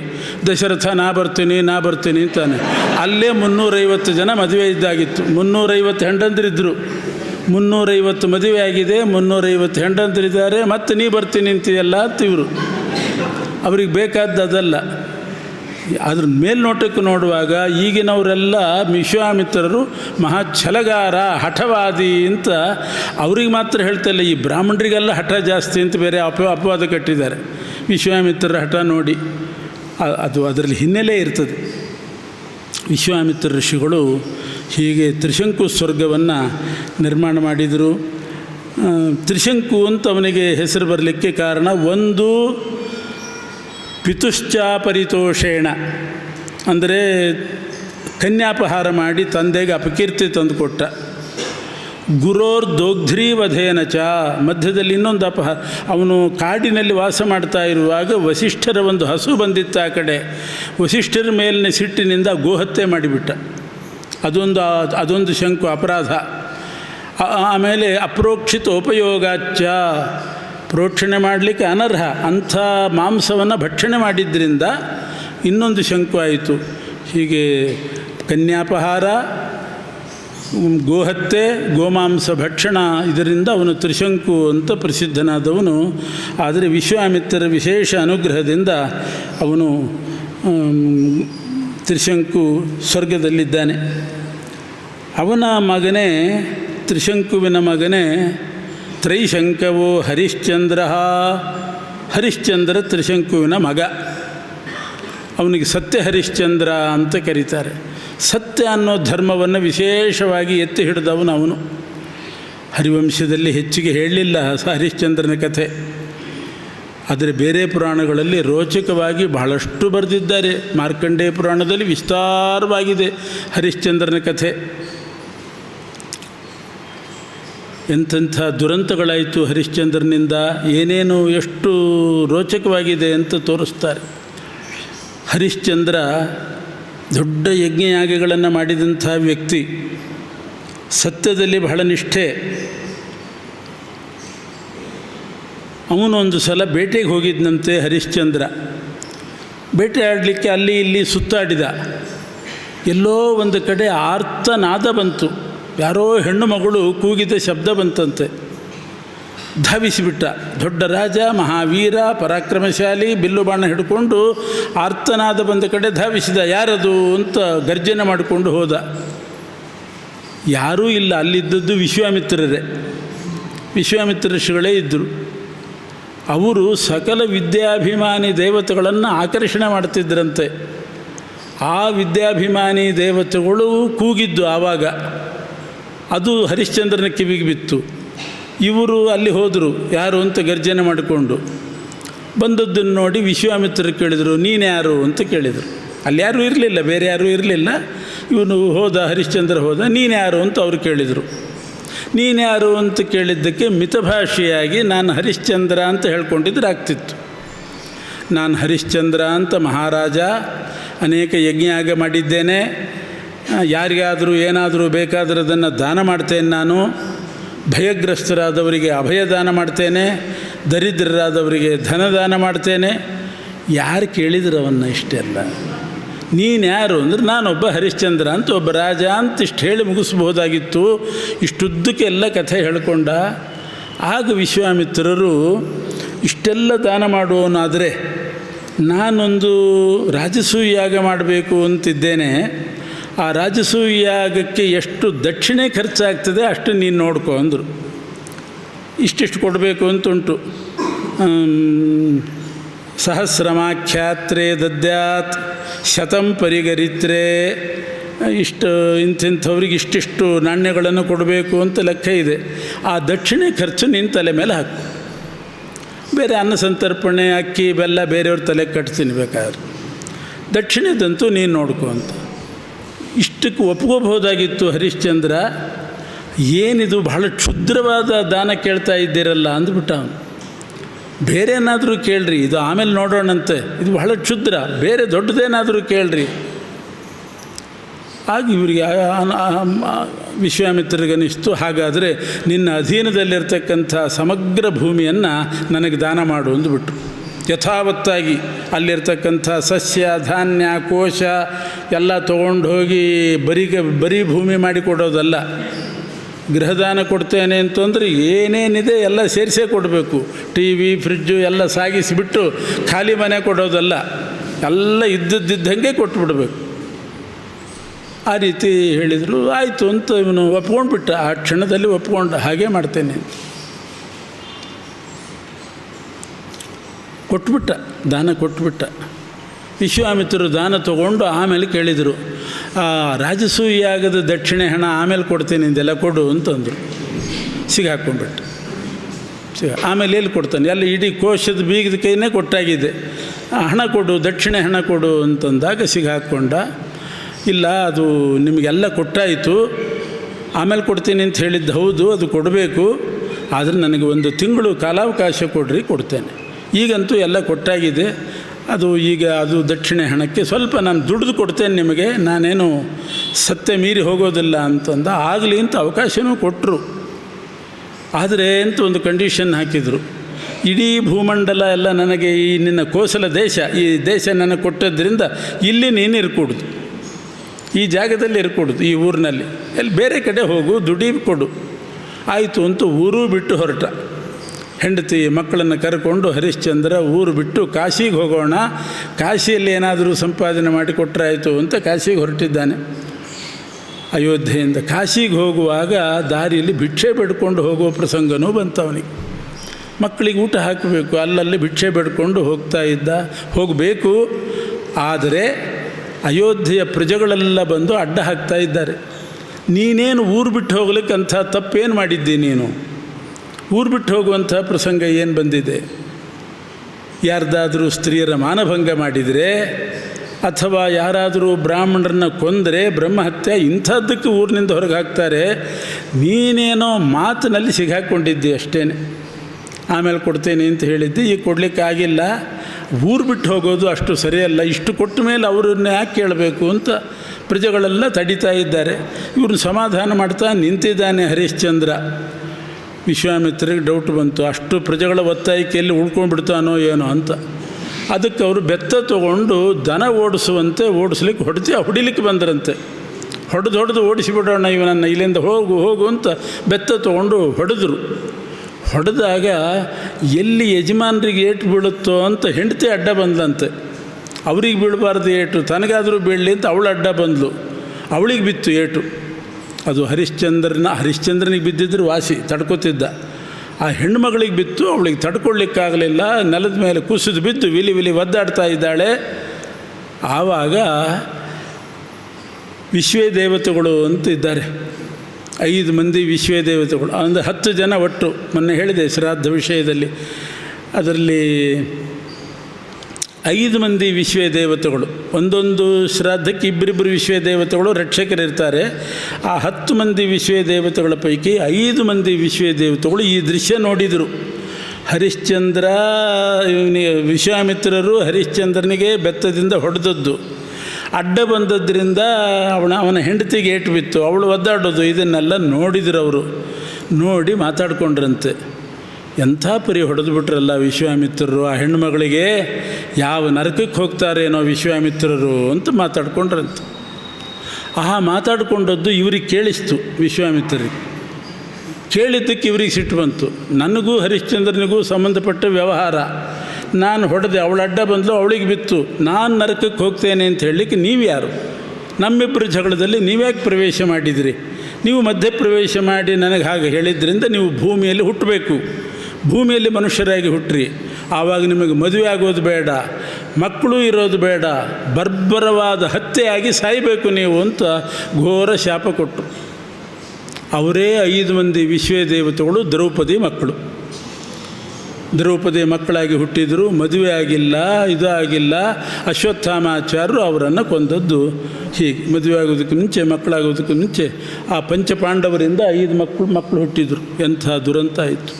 ಇದೆಲ್ಲ ನೋಡಿ ಹರಿಶ್ಚಂದ್ರ ಅವರಿಗೆ ಇಂಥ ಶಾಪ ಬಂದದ್ದು ಹೊರಟೇ ಬಿಟ್ಟ. ಅದಕ್ಕೆ ಹೇಳ್ತಾರೆ, ಆಡ್ಕೋಬಾರ್ದು, ಯಾರನ್ನೂ ಆಡ್ಕೋಬಾರ್ದು. ಇನ್ನೊಬ್ಬರ ಮಧ್ಯೆ ಆಡ್ಕೊಂಡ್ರು ಕೇಳಿಸ್ದೇ ಇರೋ ಹಾಗೆ ಆಡ್ಕೋಬೇಕು, ಮೆಲ್ಲಕ್ಕೆ ಆಡ್ಕೋಬೇಕು, ಕೇಳಿಸಿರಬಾರ್ದು. ಇವರು ಸಿಗ್ಬಿಡ್ತಾರೆ ಆಮೇಲೆ. ಹೀಗೆ ಹರಿಶ್ಚಂದ್ರ ಕಾಶಿಗೆ ಬಂದ. ಅಂತೂ ಇಂತೂ ಕಾಶಿಗೆ ಬರಲಿಕ್ಕೆ 1 ತಿಂಗಳಾಯ್ತು ಅವನಿಗೆ. ಕಾಶಿಗೆ ಬರಲಿಕ್ಕೆ 1 ತಿಂಗಳು ಹಿಡಿತು. ಕಾಶಿಗೆ ಎಂಟ್ರಾಗ್ತಾ ಇದ್ದಾನೆ. ಅಲ್ಲಿ ವಿಶ್ವಾಮಿತ್ರರು ಹಾಜರು. ವಿಶ್ವಾಮಿತ್ರರಿದ್ದಾರೆ. 1 ತಿಂಗಳು ಅವಧಿ ಕೊಟ್ಟಿದ್ದೆ, 1 ತಿಂಗಳಾಯಿತು, ನೀನು ನನಗೆ ದಕ್ಷಿಣೆ ಹಣ ಕೊಡು ಅಂತ. ಇವನು ಹೇಳ್ತಾನೆ, ಇನ್ನೂ 1 ತಿಂಗಳು ಆಗಿಲ್ಲ ಅಂದ ಹರಿಶ್ಚಂದ್ರ. ದೇವರ ಮೇಲೆ ಅಷ್ಟು ವಿಶ್ವಾಸ ಇತ್ತು. 1 ತಿಂಗಳಾಗಿಲ್ಲ. ಸಾಯಂಕಾಲ ಸೂರ್ಯ ಅಸ್ತಮಯ ಆದರೆ 1 ತಿಂಗಳು ಮುಗೀತದೆ. ಈಗಿನ್ನೂ ಮಧ್ಯಾಹ್ನ, ಸೂರ್ಯಾಸ್ತ ಆಗೋ ತನಕ ಕಾಲಾವಕಾಶ ಇದೆ, ಆಮೇಲೆ ಕೇಳ್ರಿ, ಅಷ್ಟರಲ್ಲಿ ನಾನು ನಿಮಗೆ ಒದಗಿಸ್ತೇನೆ ಅಂತಾನೆ. ಹೇಗೆ ಸಾಧ್ಯ? ಅರ್ಧ ದಿವಸ ಉಳಿದಿದೆ. ಆದರೂ ಕೂಡ ಧೈರ್ಯ, ದೇವರೇನಾದರೂ ಮಾಡ್ತಾನೆ ಅನ್ನೋ ಧೈರ್ಯದಿಂದ ಹರಿಶ್ಚಂದ್ರ ಸತ್ಯ ಬಿಡಲಿಲ್ಲ. ಸಾಯಂಕಾಲ ತನಕ ಟೈಮ್ ಇದೆ ಅಂದರು. ಆಯಿತು ಅಂತ ಒಪ್ಕೊಂಡ್ರು ವಿಶ್ವಾಮಿತ್ರರು. ಹಾಗಾದ್ರೆ ಸಾಯಂಕಾಲ ಕೇಳ್ತೇನೆ ಅಂತಂದರು. ಎಲ್ಲಿ ಸಾಧ್ಯ ಸಾಯಂಕಾಲ ತನಕ ತರಲಿಕ್ಕೆ? ಅಷ್ಟರಲ್ಲೇ ಇವನು ಹರಿಶ್ಚಂದ್ರ ರಾಜಬೀದಿಯಲ್ಲಿ, ಇದು ಕಾಶಿಯ ಬೀದಿಯಲ್ಲಿ ನಿಂತುಕೊಂಡು ಘೋಷಣೆ ಮಾಡಿದನಂತೆ, ಏನು ಮಾಡಬೇಕು, ಯಾರಾದರೂ ನನ್ನ ಕಾಪಾಡಿ ಅಂತ. ಕೊನೆಗೆ ಹೆಂಡತಿ ಹೇಳಿದಂತೆ, ನೀವು ಸತ್ಯ ಬಿಡಬೇಡ್ರಿ ಅಂತಾಳೆ. ಸತ್ಯ ಬಿಡಬೇಡ್ರಿ, ಏನಾದರೂ ಆಗಲಿ ಅವನಿಗೆ ಕೊಡೋಣ. ಹ್ಯಾಕೆ ಕೊಡ್ಲಿಕ್ಕೆ ಸಾಧ್ಯ? ನನ್ನನ್ನು ಮಾರಾಟ ಮಾಡಿರಿ ಅಂತಂದವಳು. ನನ್ನನ್ನು ಮಾರಾಟ ಮಾಡಿ, ಸತ್ಯ ಮಾತ್ರ ಬಿಡೋದು ಬೇಡ, ನಾನು ಯಾರ ಮನೆಯಲ್ಲಾದರೂ ಕೆಲಸ ಮಾಡ್ಕೊಂಡಿರ್ತೀನಿ, ನನ್ನನ್ನು ಮಾರಾಟ ಮಾಡಿರಿ, ಬಂದ ಹಣ ಅವ್ರಿಗೆ ಕೊಟ್ಬಿಡ್ರಿ ವಿಶ್ವಾಮಿತ್ರರಿಗೆ ಅಂತ. ಕುಸಿದು ಬಿದ್ದಂತೆ ಹರಿಶ್ಚಂದ್ರ. ಎಂಥ ಗತಿ ಬಂತು! ಹೆಂಡತಿನ ಮಾರಿ ಹಣ ಸಂಪಾದನೆ ಮಾಡಬೇಕು, ಅವಳನ್ನು ಯಾರ ಮನೆಗೆ ಕೆಲಸಕ್ಕೆ ಕಳಿಸೋದು? ಕುಸಿದು ಬಿದ್ದ. ಮತ್ತು ಎಚ್ಚೆತ್ತುಕೊಂಡ. ಮತ್ತೆ ಹೆಂಡತಿ ಹೇಳಿದ್ದು, ಬೇರೆ ಮಾರ್ಗ ಇಲ್ಲ, ಇದೊಂದೇ ಒಂದು ಮಾರ್ಗ, ಕೂಗು ಹಾಕಿರಿ, ಯಾರಾದರೂ ಬಂದು ನನ್ನನ್ನು ಖರೀದಿ ಮಾಡ್ತಾರೆ, ಪರ್ಚೇಸ್ ಮಾಡ್ತಾರೆ, ನಿಮಗೆ ಹಣ ಸಿಗ್ತದೆ, ಕೊಡ್ರಿ, ಸತ್ಯಚ್ಯುತರಾಗೋದು ಬೇಡ ಅಂತ ಕೊನೆಗೆ ಘೋಷಣೆ ಮಾಡಿದ. ನನ್ನ ಹೆಂಡತಿಯನ್ನು ಮಾರಾಟ ಮಾಡ್ತಾ ಇದ್ದೀನಿ, ಯಾರಾದರೂ ಕೆಲಸಕ್ಕೆ ಬೇಕಾದರೂ ತಗೊಳ್ಳಿ ಅಂತ ಘೋಷಣೆ ಮಾಡಿದ. ಒಬ್ಬ ವೃದ್ಧ ಬ್ರಾಹ್ಮಣ ಬಂದಂತೆ, ನನಗ್ಯಾರೂ ಗತಿ ಇಲ್ಲ, ಹಿಂದಿಲ್ಲ ಮುಂದಿಲ್ಲ, ಒಬ್ಬನೇ ಆಗಿದ್ದೀನಿ, ನನಗೆ ಮನೆ ಕೆಲಸಕ್ಕೆ ಬೇಕು, ನಾನು ಪರ್ಚೇಸ್ ಮಾಡ್ತೀನಿ ಅಂತ. ಆಯಿತು ಅಂತ ಕಳಿಸಿದ, ಹೋಗವನ ಹಿಂದೆ ಅಂತ ಹರಿಶ್ಚಂದ್ರ ಕಳಿಸಿದ. ಅವನು ದುಡ್ಡು ಕೊಟ್ಟ. ಆ ದುಡ್ಡನ್ನು ಮಾತ್ರ ಹರಿಶ್ಚಂದ್ರ ತಾನು ಮುಟ್ಲಿಲ್ಲಂತೆ ಕೈಯಿಂದ. ಹೆಂಡತಿನ ಮಾರಿದ ಹಣ ಕೈಯಲ್ಲಿ ಮುಟ್ಲಾರೆ ಅಂತಂದ. ಮತ್ತು ಹೇಗೆ ಇಟ್ಕೋಬೇಕು? ನನ್ನ ಶಲ್ಯದಲ್ಲಿ ಕಟ್ಟಿ ಹೋಗ್ರಿ ಅಂತಾನಂತ. ಶಲ್ಯದ ಮೂಲೆ ತುದಿಯಲ್ಲಿ ಕಟ್ಟಿ ಹೋಗ್ರಿ, ನಾನು ಆ ಹಣ ಮುಟ್ಟೋದಿಲ್ಲ ಅಂತ. ಅವರು ಕಟ್ಟಿದ್ದರೆ ಇಷ್ಟು ಲೆಕ್ಕ ಮಾಡಿ ಕಟ್ಟಿದರು. ಹರಿಶ್ಚಂದ್ರ ವಿಶ್ವಾಮಿತ್ರರಿಗೆ ಬಂದು ಅಲ್ಲೇ ಕಾಯ್ತಿದ್ರು. ವಿಶ್ವಾಮಿತ್ರರಿಗೆ ಕೊಡ್ಲಿಕ್ಕೆ ಹೋದ. ವಿಶ್ವಾಮಿತ್ರರು ಲೆಕ್ಕ ಹಾಕಿ, ಗಂಟು ಬಿಚ್ಚಿ ತೊಗೊಂಡು ಲೆಕ್ಕ ಹಾಕಿ ಹೇಳ್ತಾರೆ, ಇದು ದಕ್ಷಿಣೆಗೆ ಸಾಕಾಗಲ್ಲ ಅಂದ್ರೆ ಅವರು. ಏನು ಮಾಡ್ತೀವಿ, ಇಷ್ಟು ದುರಂತ, ಇದು ದಕ್ಷಿಣೆಗೆ ಸಾಕಾಗಲ್ಲ. ಅಷ್ಟೊತ್ತಿಗೆ ಹೆಂಡತಿ ಹೇಳಿದ್ದು, ನೋಡಿ, ನನ್ನ ಮಾರಾಟ ಮಾಡಿದ್ದೀರಿ, ನಾನು ಇನ್ನೊಬ್ಬರ ಮನೆಯಲ್ಲಿ ಕೆಲಸ ಮಾಡಿಕೊಂಡು ಸರಿಯಾಗಿರಬೇಕಾದ್ರೆ, ಕೆಲಸ ಸರಿಯಾಗಿ ನಡಿಬೇಕಾದ್ರೆ ನನ್ನ ಮಗನ್ನೂ ಮಾರಿಬಿಡ್ರಿ ಅವರಿಗೆ. ಮಗ ಜೊತೆಗಿದ್ದರೆ ಸ್ವಲ್ಪ ಸಮಾಧಾನನಾದರೂ ಇರ್ತದೆ, ಕೆಲಸ ಆಗ್ತದೆ. ಇಲ್ಲದಿದ್ದರೆ ಇವನ ಚಿಂತೆಯಲ್ಲಿ ಉಪ್ಪು ಹಾಕುವಲ್ಲಿ ಸಕ್ಕರೆ ಹಾಕಬೇಕಾಗ್ತದೆ, ಸಕ್ಕರೆ ಹಾಕುವಲ್ಲಿ ಉಪ್ಪು ಹಾಕೋದು, ಏನಾದರೂ ವ್ಯತ್ಯಾಸ ಆಗ್ತದೆ, ಇವನನ್ನು ಮಾರಿಬಿಡ್ರಿ ಅಂತ. ಗಂಡು ಮಗನನ್ನು ಕೂಡ ಮಾರಿದ ಹರಿಶ್ಚಂದ್ರ. ಅವನು ತಗೊಂಡ ವೃದ್ಧ ಬ್ರಾಹ್ಮಣ, ಮತ್ತೆ ದುಡ್ಡು ಕಟ್ಟಿದ, ಅದೇ ಜಾಗದಲ್ಲಿ ದುಡ್ಡು ಕಟ್ಟಿ ಹೋದ. ವಿಶ್ವಾಮಿತ್ರರು ಬಿಚ್ಚಿ ಲೆಕ್ಕ ಹಾಕಿದರು, ಇದು ಸಾಕಾಗೋದಿಲ್ಲ ಅಂತಾಯಿತು. ಇಷ್ಟಿಷ್ಟು ಕೊಡಬೇಕು ಅಂತ ಇರ್ತದೆ ದಕ್ಷಿಣೆ, ಅಷ್ಟು ಸಾಕಾಗೋದಿಲ್ಲ ಅಂತ. ಮತ್ತಿನ್ನೇನು ಮಾಡೋದು? ಆ ಬ್ರಾಹ್ಮಣ ಹೋದ, ಹೆಂಡತಿ ಮಗುವನ್ನು ಕರ್ಕೊಂಡು ಹೋದ. ಹರಿಶ್ಚಂದ್ರ ಕೊನೆ ಘೋಷಣೆ ಮಾಡಿದಂತೆ, ನನ್ನನ್ನೇ ನಾನು ಮಾರಾಟ ಮಾಡ್ಕೋತಾ ಇದ್ದೀನಿ, ಏನು ಬೇಕಾದರೂ ದುಡಿತೀನಿ, ಕೆಲಸ ಮಾಡ್ತೀನಿ, ಯಾರಾದರೂ ನನ್ನನ್ನು ಖರೀದಿ ಮಾಡಿರಿ ಅಂತ. ಕಾಶಿಯಲ್ಲಿ ಸ್ಮಶಾನ ಪ್ರಸಿದ್ಧ. ಸ್ಮಶಾನದ ಒಬ್ಬ ಚಂಡಾಲ ಬಂದು, ನನಗೆ ಒಬ್ಬ ಅಸಿಸ್ಟೆಂಟ್ ಬೇಕು, ನನಗೆ ಕೆಲಸಕ್ಕೆ ಬಾ ನೀನು ಅಂತ ಅವನು ಖರೀದಿ ಮಾಡಲಿಕ್ಕೆ ಬಂದ. ಹರಿಶ್ಚಂದ್ರ ಸ್ವಲ್ಪ ಹಿಂದೇಟು ಹಾಕಿದ್ನಂತೆ. ಅವನ ಹಿಂದೆ ಹೇಗೆ ಹೋಗೋದು? ಅವನ ದಾಸನಾಗಿ ಹೇಗೆ ಹೋಗೋದು? ಆಗ ವಿಶ್ವಾಮಿತ್ರರು ಹೇಳ್ತಾರೆ, ಅವನು ನಿನ್ನನ್ನು ಖರೀದಿ ಮಾಡಲಿಕ್ಕೆ ತಯಾರಿದ್ದಾನೆ, ಹೋಗು ಅವನ ಹಿಂದೆ ಅಂತ. ಆಗ ಹರಿಶ್ಚಂದ್ರ ಹೇಳಿದಂತೆ, ನೀವೂ ಕೂಡ ಒಬ್ಬ ಕ್ಷತ್ರಿಯರಾಗಿದ್ದವರು, ಹಿಂದೆ ಕ್ಷತ್ರಿಯರಾಗಿದ್ದಿರಿ, ನಾನೂ ಒಬ್ಬ ಕ್ಷತ್ರಿಯ, ನನ್ನಂಥವನನ್ನು ಆ ಚಂಡಾಲನಿಗೆ ದಾಸನಾಗಿ ಹೋಗಿ ಕೆಲಸ ಮಾಡು ಅಂತ ನೀವು ಹೇಳ್ತೀರ ನಿಮ್ಮ ಬಾಯಲ್ಲಿ. ನನಗೆ ದುಡ್ಡು ಬೇಕು ಅಂದರು ಅವರಷ್ಟೇ. ನೀ ಏನಾರ ಮಾಡಿ, ನನಗೆ ದುಡ್ಡು ಬೇಕು, ಕೊಡ್ತೀನಿ ಅಂತ ಹೇಳಿದ್ದಿ, ಕೊಡು. ಸರಿ, ಕೊನೆಗೆ ಅದು ಎಂಥ ಕೈ ಒಂದು, ಏನು ಕಥೆ, ಎಷ್ಟು ಯಜ್ಞಯಾಗ ಮಾಡಿದವನು ಅವನ ದಾಸನಾಗಿ ಹೋಗೋ ಪ್ರಸಂಗ ಬಂತು. ಹೋದ ಸ್ಮಶಾನದಲ್ಲಿ, ಕಾಶಿಯ ಸ್ಮಶಾನದಲ್ಲಿ ಕೆಲಸ ಮಾಡಿಕೊಂಡಿದ್ದ. ಒಂದು ಕೆಲವು ತಿಂಗಳು ಮಾತ್ರ ಆಗಿದೆ ಅಂತೆ, ಅಷ್ಟೇ. ಅಷ್ಟರಲ್ಲೇ ಹರಿಶ್ಚಂದ್ರನ ಸ್ವರೂಪನೇ ಬದಲಾಗಿ ಹೋಯ್ತಂತೆ. ಯಾರೂ ಅವನನ್ನು ಗುರುತಿಸಲಿಕ್ಕೆ ಸಾಧ್ಯ ಇಲ್ಲ. ಅಷ್ಟು ಮಾನಸಿಕ ಖೇದ, ದೈಹಿಕವಾಗಿ ಕುಗ್ಗಿದ, ಹಾಗಾಗಿ ಅವನ ಸ್ವರೂಪನೇ ಬದಲಾಗಿ ಗುರುತಿಡಲಿಕ್ಕೆ ಸಾಧ್ಯ ಇಲ್ಲ, ಅಂಥ ಪ್ರಸಂಗಕ್ಕೆ ಬಂದಿದ್ದಾನೆ. ಎಷ್ಟೋ ವರ್ಷಗಳು ದುಡಿದ ಹಾಗೆ ಆಗಿತ್ತಂತ ಅವನಿಗೆ, ಕೆಲವೇ ತಿಂಗಳಾದರೂ ಕೂಡ. ಆ ಸಂದರ್ಭದಲ್ಲಿ ಒಬ್ಬ ಹೆಣ್ಣು ಮಗಳು ಒಂದು ತನ್ನ ಮಗನ ಶವ ತಗೊಂಡು ದಹನ ಮಾಡಬೇಕು ಅಂತ ಅದೇ ಸ್ಮಶಾನಕ್ಕೆ ಬಂದಿದ್ದಾಳೆ. ಅವಳು ಬಂದಳು. ಅಲ್ಲಿ ಅಧಿಕಾರಿಯಾಗಿ ಇವನಿದ್ದ, ಅವನ ಪ್ರಧಾನ ಅಧಿಕಾರಿ ಇದ್ದಿಲ್ಲ, ಹರಿಶ್ಚಂದ್ರ ಇದ್ದ. ದಹನ ಮಾಡಬೇಕು ಅಂತಂದ್ಲು. ಇವನೇನು ಮಾಡಬೇಕು ಅದಕ್ಕೆಲ್ಲ ಏರ್ಪಾಡು ಮಾಡ್ತಿದ್ದಾನೆ, ನಿರ್ವಿಕಾರನಾಗಿ ಏರ್ಪಾಡು ಮಾಡ್ತಾ ಇದ್ದಾನೆ. ಆ ಹೆಂಡತಿ ಮಗುವನ್ನು ನೋಡಿ ಅವಳು ಅಷ್ಟೇ ನಿರ್ವಿಕಾರವಾಗಿ ಹರಿಶ್ಚಂದ್ರ ನೋಡಿ ಎಲ್ಲ ಏರ್ಪಾಡು ಮಾಡು ಅಂದ್ಲು. ಇವನು ಮಾಡ್ತಾ ಇದ್ದಾನೆ. ಅವಳಿಗೆ ಇವನು ಗುರುತು ಸಿಗಲಿಲ್ಲ, ಇವನಿಗೆ ಅವಳು ಗುರುತು ಸಿಕ್ಕಿಲ್ಲ. ಅವಳು ಬದಲಾವಣೆಯಾಗಿ ಹೋಗಿಬಿಟ್ಟಿದ್ದು. ಇಬ್ಬರಿಗೂ ಪರಸ್ಪರ ಗುರುತೇ ಸಿಕ್ಕಿಲ್ಲ. ಆ ಮಗನ ಗುರುತೂ ಸಿಕ್ಕಿಲ್ಲ ಹರಿಶ್ಚಂದ್ರನಿಗೆ. ಅಂಥ ಬದಲಾವಣೆ ಆಗೋಗಿತ್ತಂತೆ. ಏನೂ ವಿಕಾರ ಇಲ್ಲದೇನೆ ಎಲ್ಲ ಸಿದ್ಧಪಡಿಸ್ತಾ ಇದ್ದಾನೆ ಹರಿಶ್ಚಂದ್ರ. ಇನ್ನೇನು ಚಿತೆ ಮೇಲೆ ಇಡಬೇಕು, ದಹನ ಮಾಡಬೇಕು. ಆ ಪ್ರಸಂಗ ಬಂದಾಗ ಹರಿಶ್ಚಂದ್ರನ ಹೆಂಡತಿಗೆ ತಡ್ಕೊಳ್ಳಿಕ್ಕಾಗಲಿಲ್ಲ. ಜೋರಾಗಿ ಕೂಗಿಬಿಟ್ಲಂತೆ, ಅಳ್ಳಿಕ್ಕೆ ಶುರು ಮಾಡಿದ್ಲು. ಎಷ್ಟು ಮಂತ್ರಪೂರಿತವಾಗಿರತಕ್ಕಂಥ ಅಭಿಷೇಕ ಮಾಡಿಸ್ಕೊಂಡವರು ನಮ್ಮ ಯಜಮಾನರು ಹರಿಶ್ಚಂದ್ರ ಮಹಾನುಭಾವರು. ಎಷ್ಟು ಯಜ್ಞಯಾಗ ಮಾಡಿದ್ದಾರೆ, ಎಷ್ಟು ಮಂತ್ರಘೋಷಣೆ ನಡೆದಿದೆ. ಇವತ್ತು ನನ್ನ ಮಗನಿಗೆ ಅಮಂತ್ರಿಕವಾಗಿರತಕ್ಕಂಥ ದಹನ. ಮಂತ್ರೋಚ್ಚಾರಣೆಗೆ ಒಬ್ಬ ಗತಿ ಇಲ್ಲ ಅಲ್ಲಿ ಮಂತ್ರ ಹೇಳಲಿಕ್ಕೆ. ಈಗ ಎಷ್ಟೋ ಇಂಥ ಪರಿಸ್ಥಿತಿ ಬಂದಿದೆ. ಮಂತ್ರ ಹೇಳೋರು ಗತಿ ಇಲ್ಲದೇನೆ ದಹನ ನಡೀತಾ ಇದೆ ಅನೇಕ ಕಡೆ. ಯಾಕೆಂದರೆ ಸಿಗೋದಿಲ್ಲ. ಅನೇಕ ಕಡೆ ಅಮಂತ್ರಿಕ ದಹನ. ಇದು ಇಂಥ ಗತಿ ಬಂತಲ್ಲ ನನ್ನ ಮಗನಿಗೆ, ಹರಿಶ್ಚಂದ್ರನ ಮಗನಿಗೆ ಅಮಂತ್ರಿಕವಾಗಿ ದಹನ ಆಗ್ತಾ ಇದೆಯಲ್ಲ ಅಂತ ಹೇಳಿದಾಗ ಇವನಿಗೆ ಆಘಾತ ಆಯಿತು. ಅರೇ, ನನ್ನ ಹೆಸರು ಹೇಳ್ತಿದ್ದಾಳೆ ಇವಳು, ಯಾರಿರ್ಬೋದು ಅಂತ ದಿಟ್ಟಿಸಿ ನೋಡಿದಾಗ ಗೊತ್ತಾಯಿತು ತನ್ನ ಹೆಂಡತಿ ಅಂತ ಗೊತ್ತಾಯಿತು. ಮಗನ ನೋಡಿದಾಗ ರಾಜಚಿಹ್ನೆ ಎಲ್ಲ ಇತ್ತು, ಗಮನಿಸಿ ನೋಡಿದಾಗ ಗೊತ್ತಾಯಿತು. ಅವಾಗ ಯಾರು ನೀನು ಅಂತೆಲ್ಲ ಕೇಳಿದಾಗ ಅವಳು ಹೇಳ್ಕೊಂಡ್ಳು ತನ್ನ ಕಥೆ ಇವನು ಹೇಳಿದ. ಪರಸ್ಪರ ಪರಿಚಯ ಆಯಿತು. ಇಬ್ಬರೂ ಕೂಡ ರೋದನ ಮಾಡಿದರು. ಆಮೇಲೆ ಗಂಡ ಹೆಂಡತಿ ಸೇರಿ ತೀರ್ಮಾನ ಮಾಡಿದ್ರಂತೆ, ಮಗನನ್ನು ಮಾತ್ರ ದಹನ ಮಾಡೋದು ಬೇಡ, ಅವನ ಜೊತೆಗೆ ನಾವಿಬ್ಬರೂ ಚಿತೆಗೇರಿ ಬಿಡೋಣ. ಇವನನ್ನು ಕಳ್ಕೊಂಡು ನಾವ್ಯಾಕೆ ಇನ್ನಿರಬೇಕಿಲ್ಲಿ, ಇಬ್ಬರೂ ಚಿತೆಗೇರಿ ಬೆಂಕಿ ಹಚ್ಕೊಂಡು ಬಿಡೋಣ ಅಂತ ತೀರ್ಮಾನ ಮಾಡಿದರು. ಹೆಂಡತಿ ಒಪ್ಪಿದ್ಲು. ಇನ್ನೇನು ಚಿತೆಗೆ ಆರೋಹಣ ಮಾಡಬೇಕು. ಅಷ್ಟೊತ್ತಿಗೆ ಹರಿಶ್ಚಂದ್ರ ಹೇಳಿದಂತೆ ಹೆಂಡತಿಗೆ, ಇಬ್ಬರೂ ಚಿತೆಗೇರೋಣ, ಬೆಂಕಿ ಹಚ್ಕೊಳ್ಳೋಣ, ಆದರೆ ನನ್ನ ಮಾತೊಂದು ನಾನು ಉಳಿಸ್ಕೋಬೇಕಾಗಿದೆ. ಏನು ಅಂದರೆ, ಈ ಸ್ಮಶಾನದ ಯಜಮಾನ ನಾನಲ್ಲ, ನಾನು ಬರೀ ಅಸಿಸ್ಟೆಂಟು. ಯಜಮಾನ ಒಬ್ಬ ಇದ್ದಾನೆ. ನಾನು ಸಂಪಾದನೆ ಮಾಡಿದ ಹಣ ಅವನಿಗೆ ಇಷ್ಟು ಕೊಡಬೇಕು, ಅದರಲ್ಲಿ ಇಷ್ಟು ಭಾಗ ಕೊಡಬೇಕು ಅಂತಿದೆ. ಅವನಿಗೆ ಕೊಡಬೇಕು. ಕೊಟ್ಟು ಅವನ ಪರ್ಮಿಷನ್ ತೊಗೊಂಡು ನಾವು ಸಾಯಬೇಕು. ಇಲ್ಲಿದ್ರೆ ನನ್ನ ನಂಬ್ಕೊಂಡು ಅವನು ಕೂತಿರ್ತಾನೆ. ನಾನು ಪರಲೋಕಕ್ಕೆ ಹೋದರೆ, ಪರಲೋಕಕ್ಕೆ ಹೋಗಲಿಕ್ಕೂ ಪರ್ಮಿಷನ್ ತೊಗೊಳ್ಬೇಕು ಅನ್ನುವಷ್ಟು ಸತ್ಯನಿಷ್ಠೆ ಇವನಿಗಿತ್ತು. ಎಲ್ಲೋ ಹೋಗಿ ಬರಲಿಕ್ಕೆ ತೊಗೊಳ್ಬೇಕು, ಅದು ಸರಿ. ಪರಲೋಕಕ್ಕೆ ಹೋಗುವಾಗಲೂ ಕೂಡ ಇವನ ಅನುಮತಿ ಇಲ್ಲದೇನೆ ನಾನು ಹೋದರೆ ಅವನಿಗೆ ಮೋಸ ಮಾಡಿದ ಹಾಗಾಗ್ತದೆ, ನನ್ನ ಸತ್ಯಕ್ಕೆ ಚ್ಯುತಿ ಬರ್ತದೆ, ಮತ್ತು ಹಣ ಬಂದದ್ದನ್ನು ಅವನಿಗೆ ಕೊಡಬೇಕಲ್ಲ. ಇಷ್ಟು ಯೋಚನೆ ಮಾಡಿದಾಗ ಎಂಥ ನಿಷ್ಠೆ.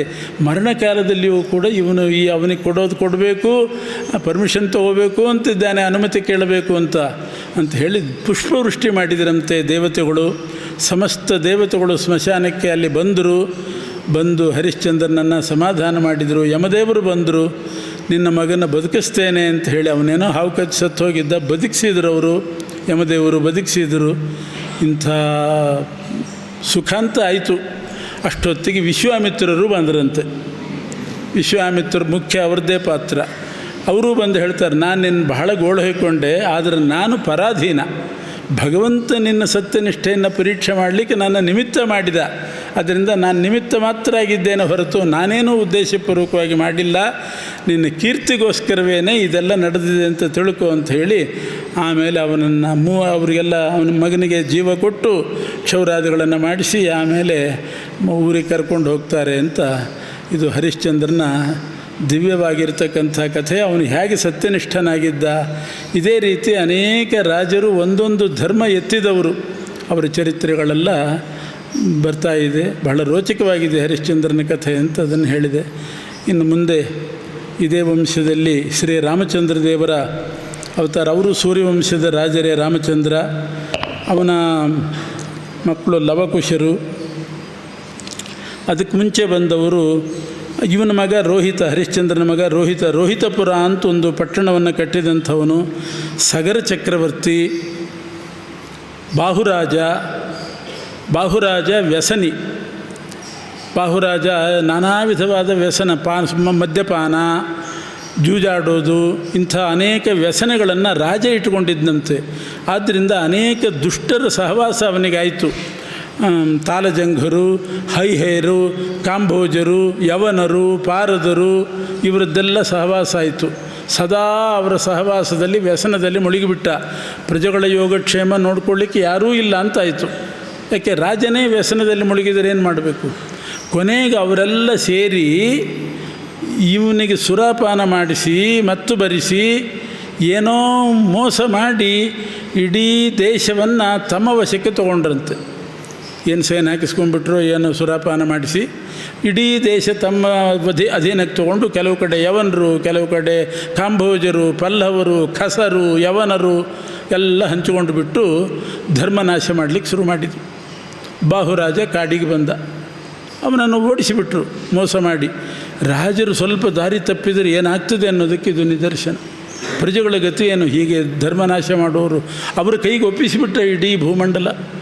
ಆಮೇಲೆ ಕಾಡಿಗೆ ಬಂದ. ಅಲ್ಲಿ ಅವರು ಅನ್ನೋ ಋಷಿಗಳಿದ್ದರು. ಅವರ ಆಶ್ರಮದ ಹತ್ತಿರ ಬಂದು ಸೇರಿಕೊಂಡ.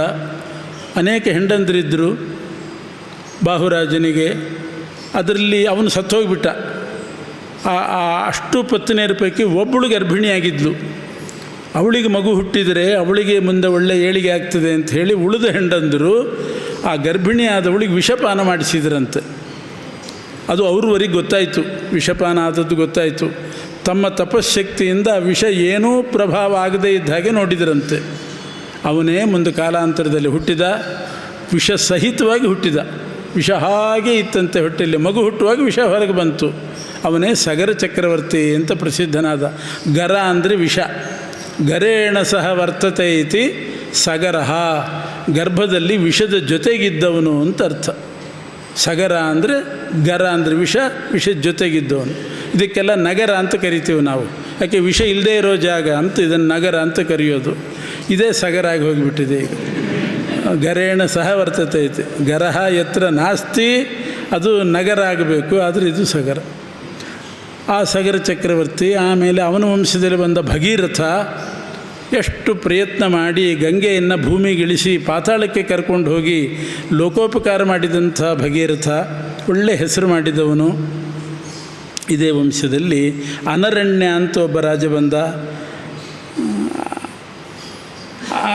ಆ ವಂಶದಲ್ಲೇ ದಶರಥ. ರಾಮೋ ದಶರಥಾಜ್ಞೆ ಧರ್ಮಾತ್ಮ ಸುಮಹಾಯಶಃ. ರಾಮನ ಮಗನಾಗಿ, ದಶರಥನ ಮಗನಾಗಿ ಧರ್ಮಾತ್ಮನಾದ ಶ್ರೀರಾಮಚಂದ್ರ ಹುಟ್ಟಿದ. ರಾಮನ ಮಗ ಕುಶ, ಕುಶನ ಮಗ ಅತಿಥಿ, ಅತಿಥಿಯ ಮಗ ನಿಷಧ, ನಿಷಧನ ಮಗ ನಲ, ನಳನ ಮಗ ನಭ, ನಭನ ಮಗ ಪುಂಡರೀಕ, ಆಮೇಲೆ ಕ್ಷೇಮಧನ್ವ, ಅನಂತರ ದೇವಾನೀಕ, ಅಹೀನಗು, ಆಮೇಲೆ ಬಂದವನು ಸುಧನ್ವ, ಅನಲ, ಆಮೇಲೆ ಉಕ್ಥ, ವಜ್ರನಾಭ, ಶಂಖ, ಪುಷ್ಪ, ಅರ್ಥಸಿದ್ಧಿ, ಸುದರ್ಶನ, ಅಗ್ನಿವರ್ಣ, ಶೀಘ್ರ, ಮರು. ಈ ರೀತಿ ಇಲ್ಲಿವರೆಗೆ ಆ ಸೂರ್ಯವಂಶ ಬೆಳೀತು. ಇಕ್ಷ್ವಾಕು ವಂಶ ಪ್ರಭವಾ ಪ್ರಾಧಾನ್ಯೇನೇಹ ಕೀರ್ತಿತಾ. ಏತೇ ವಿವಸ್ವತೋ ವಂಶೇ ರಾಜಾನೋ ಭೂರಿ ತೇಜಸಃ. ಇವರೆಲ್ಲ ಇಕ್ಷ್ವಾಕು ವಂಶದಲ್ಲಿ ಬಂದಿರತಕ್ಕಂಥ ರಾಜರು. ಪ್ರಧಾನವಾಗಿ ಕೆಲವರನ್ನು ಉಲ್ಲೇಖ ಮಾಡಿದ್ದೇನೆ ಅಂತಾರೆ ವೈಶಂಪಾಯನರು. ಯಾರು ಇದನ್ನು ಪಠನ ಮಾಡ್ತಾರೋ ಅವರು ಪ್ರಜಾವಾನೇತಿ ಸಾಯುಜ್ಯಂ ಆದಿತ್ಯಸ್ಯ ವಿವಸ್ವತಃ, ಪ್ರಜಾವಂತರಾಗಿ ಸೂರ್ಯನ ಸಾಯುಜ್ಯವನ್ನು ಪಡೀತಕ್ಕಂಥವರಾಗ್ತಾರೆ ಅಂತ ಫಲಸ್ತುತಿ ಹೇಳಿ ಸೂರ್ಯವಂಶದ ರಾಜರ ಚರಿತ್ರೆ ಮುಗಿಸಿದ್ದಾರೆ. ಇನ್ನು ಚಂದ್ರವಂಶದ ರಾಜರ ಚರಿತ್ರೆ ನಾಳೆ ನೋಡೋಣ.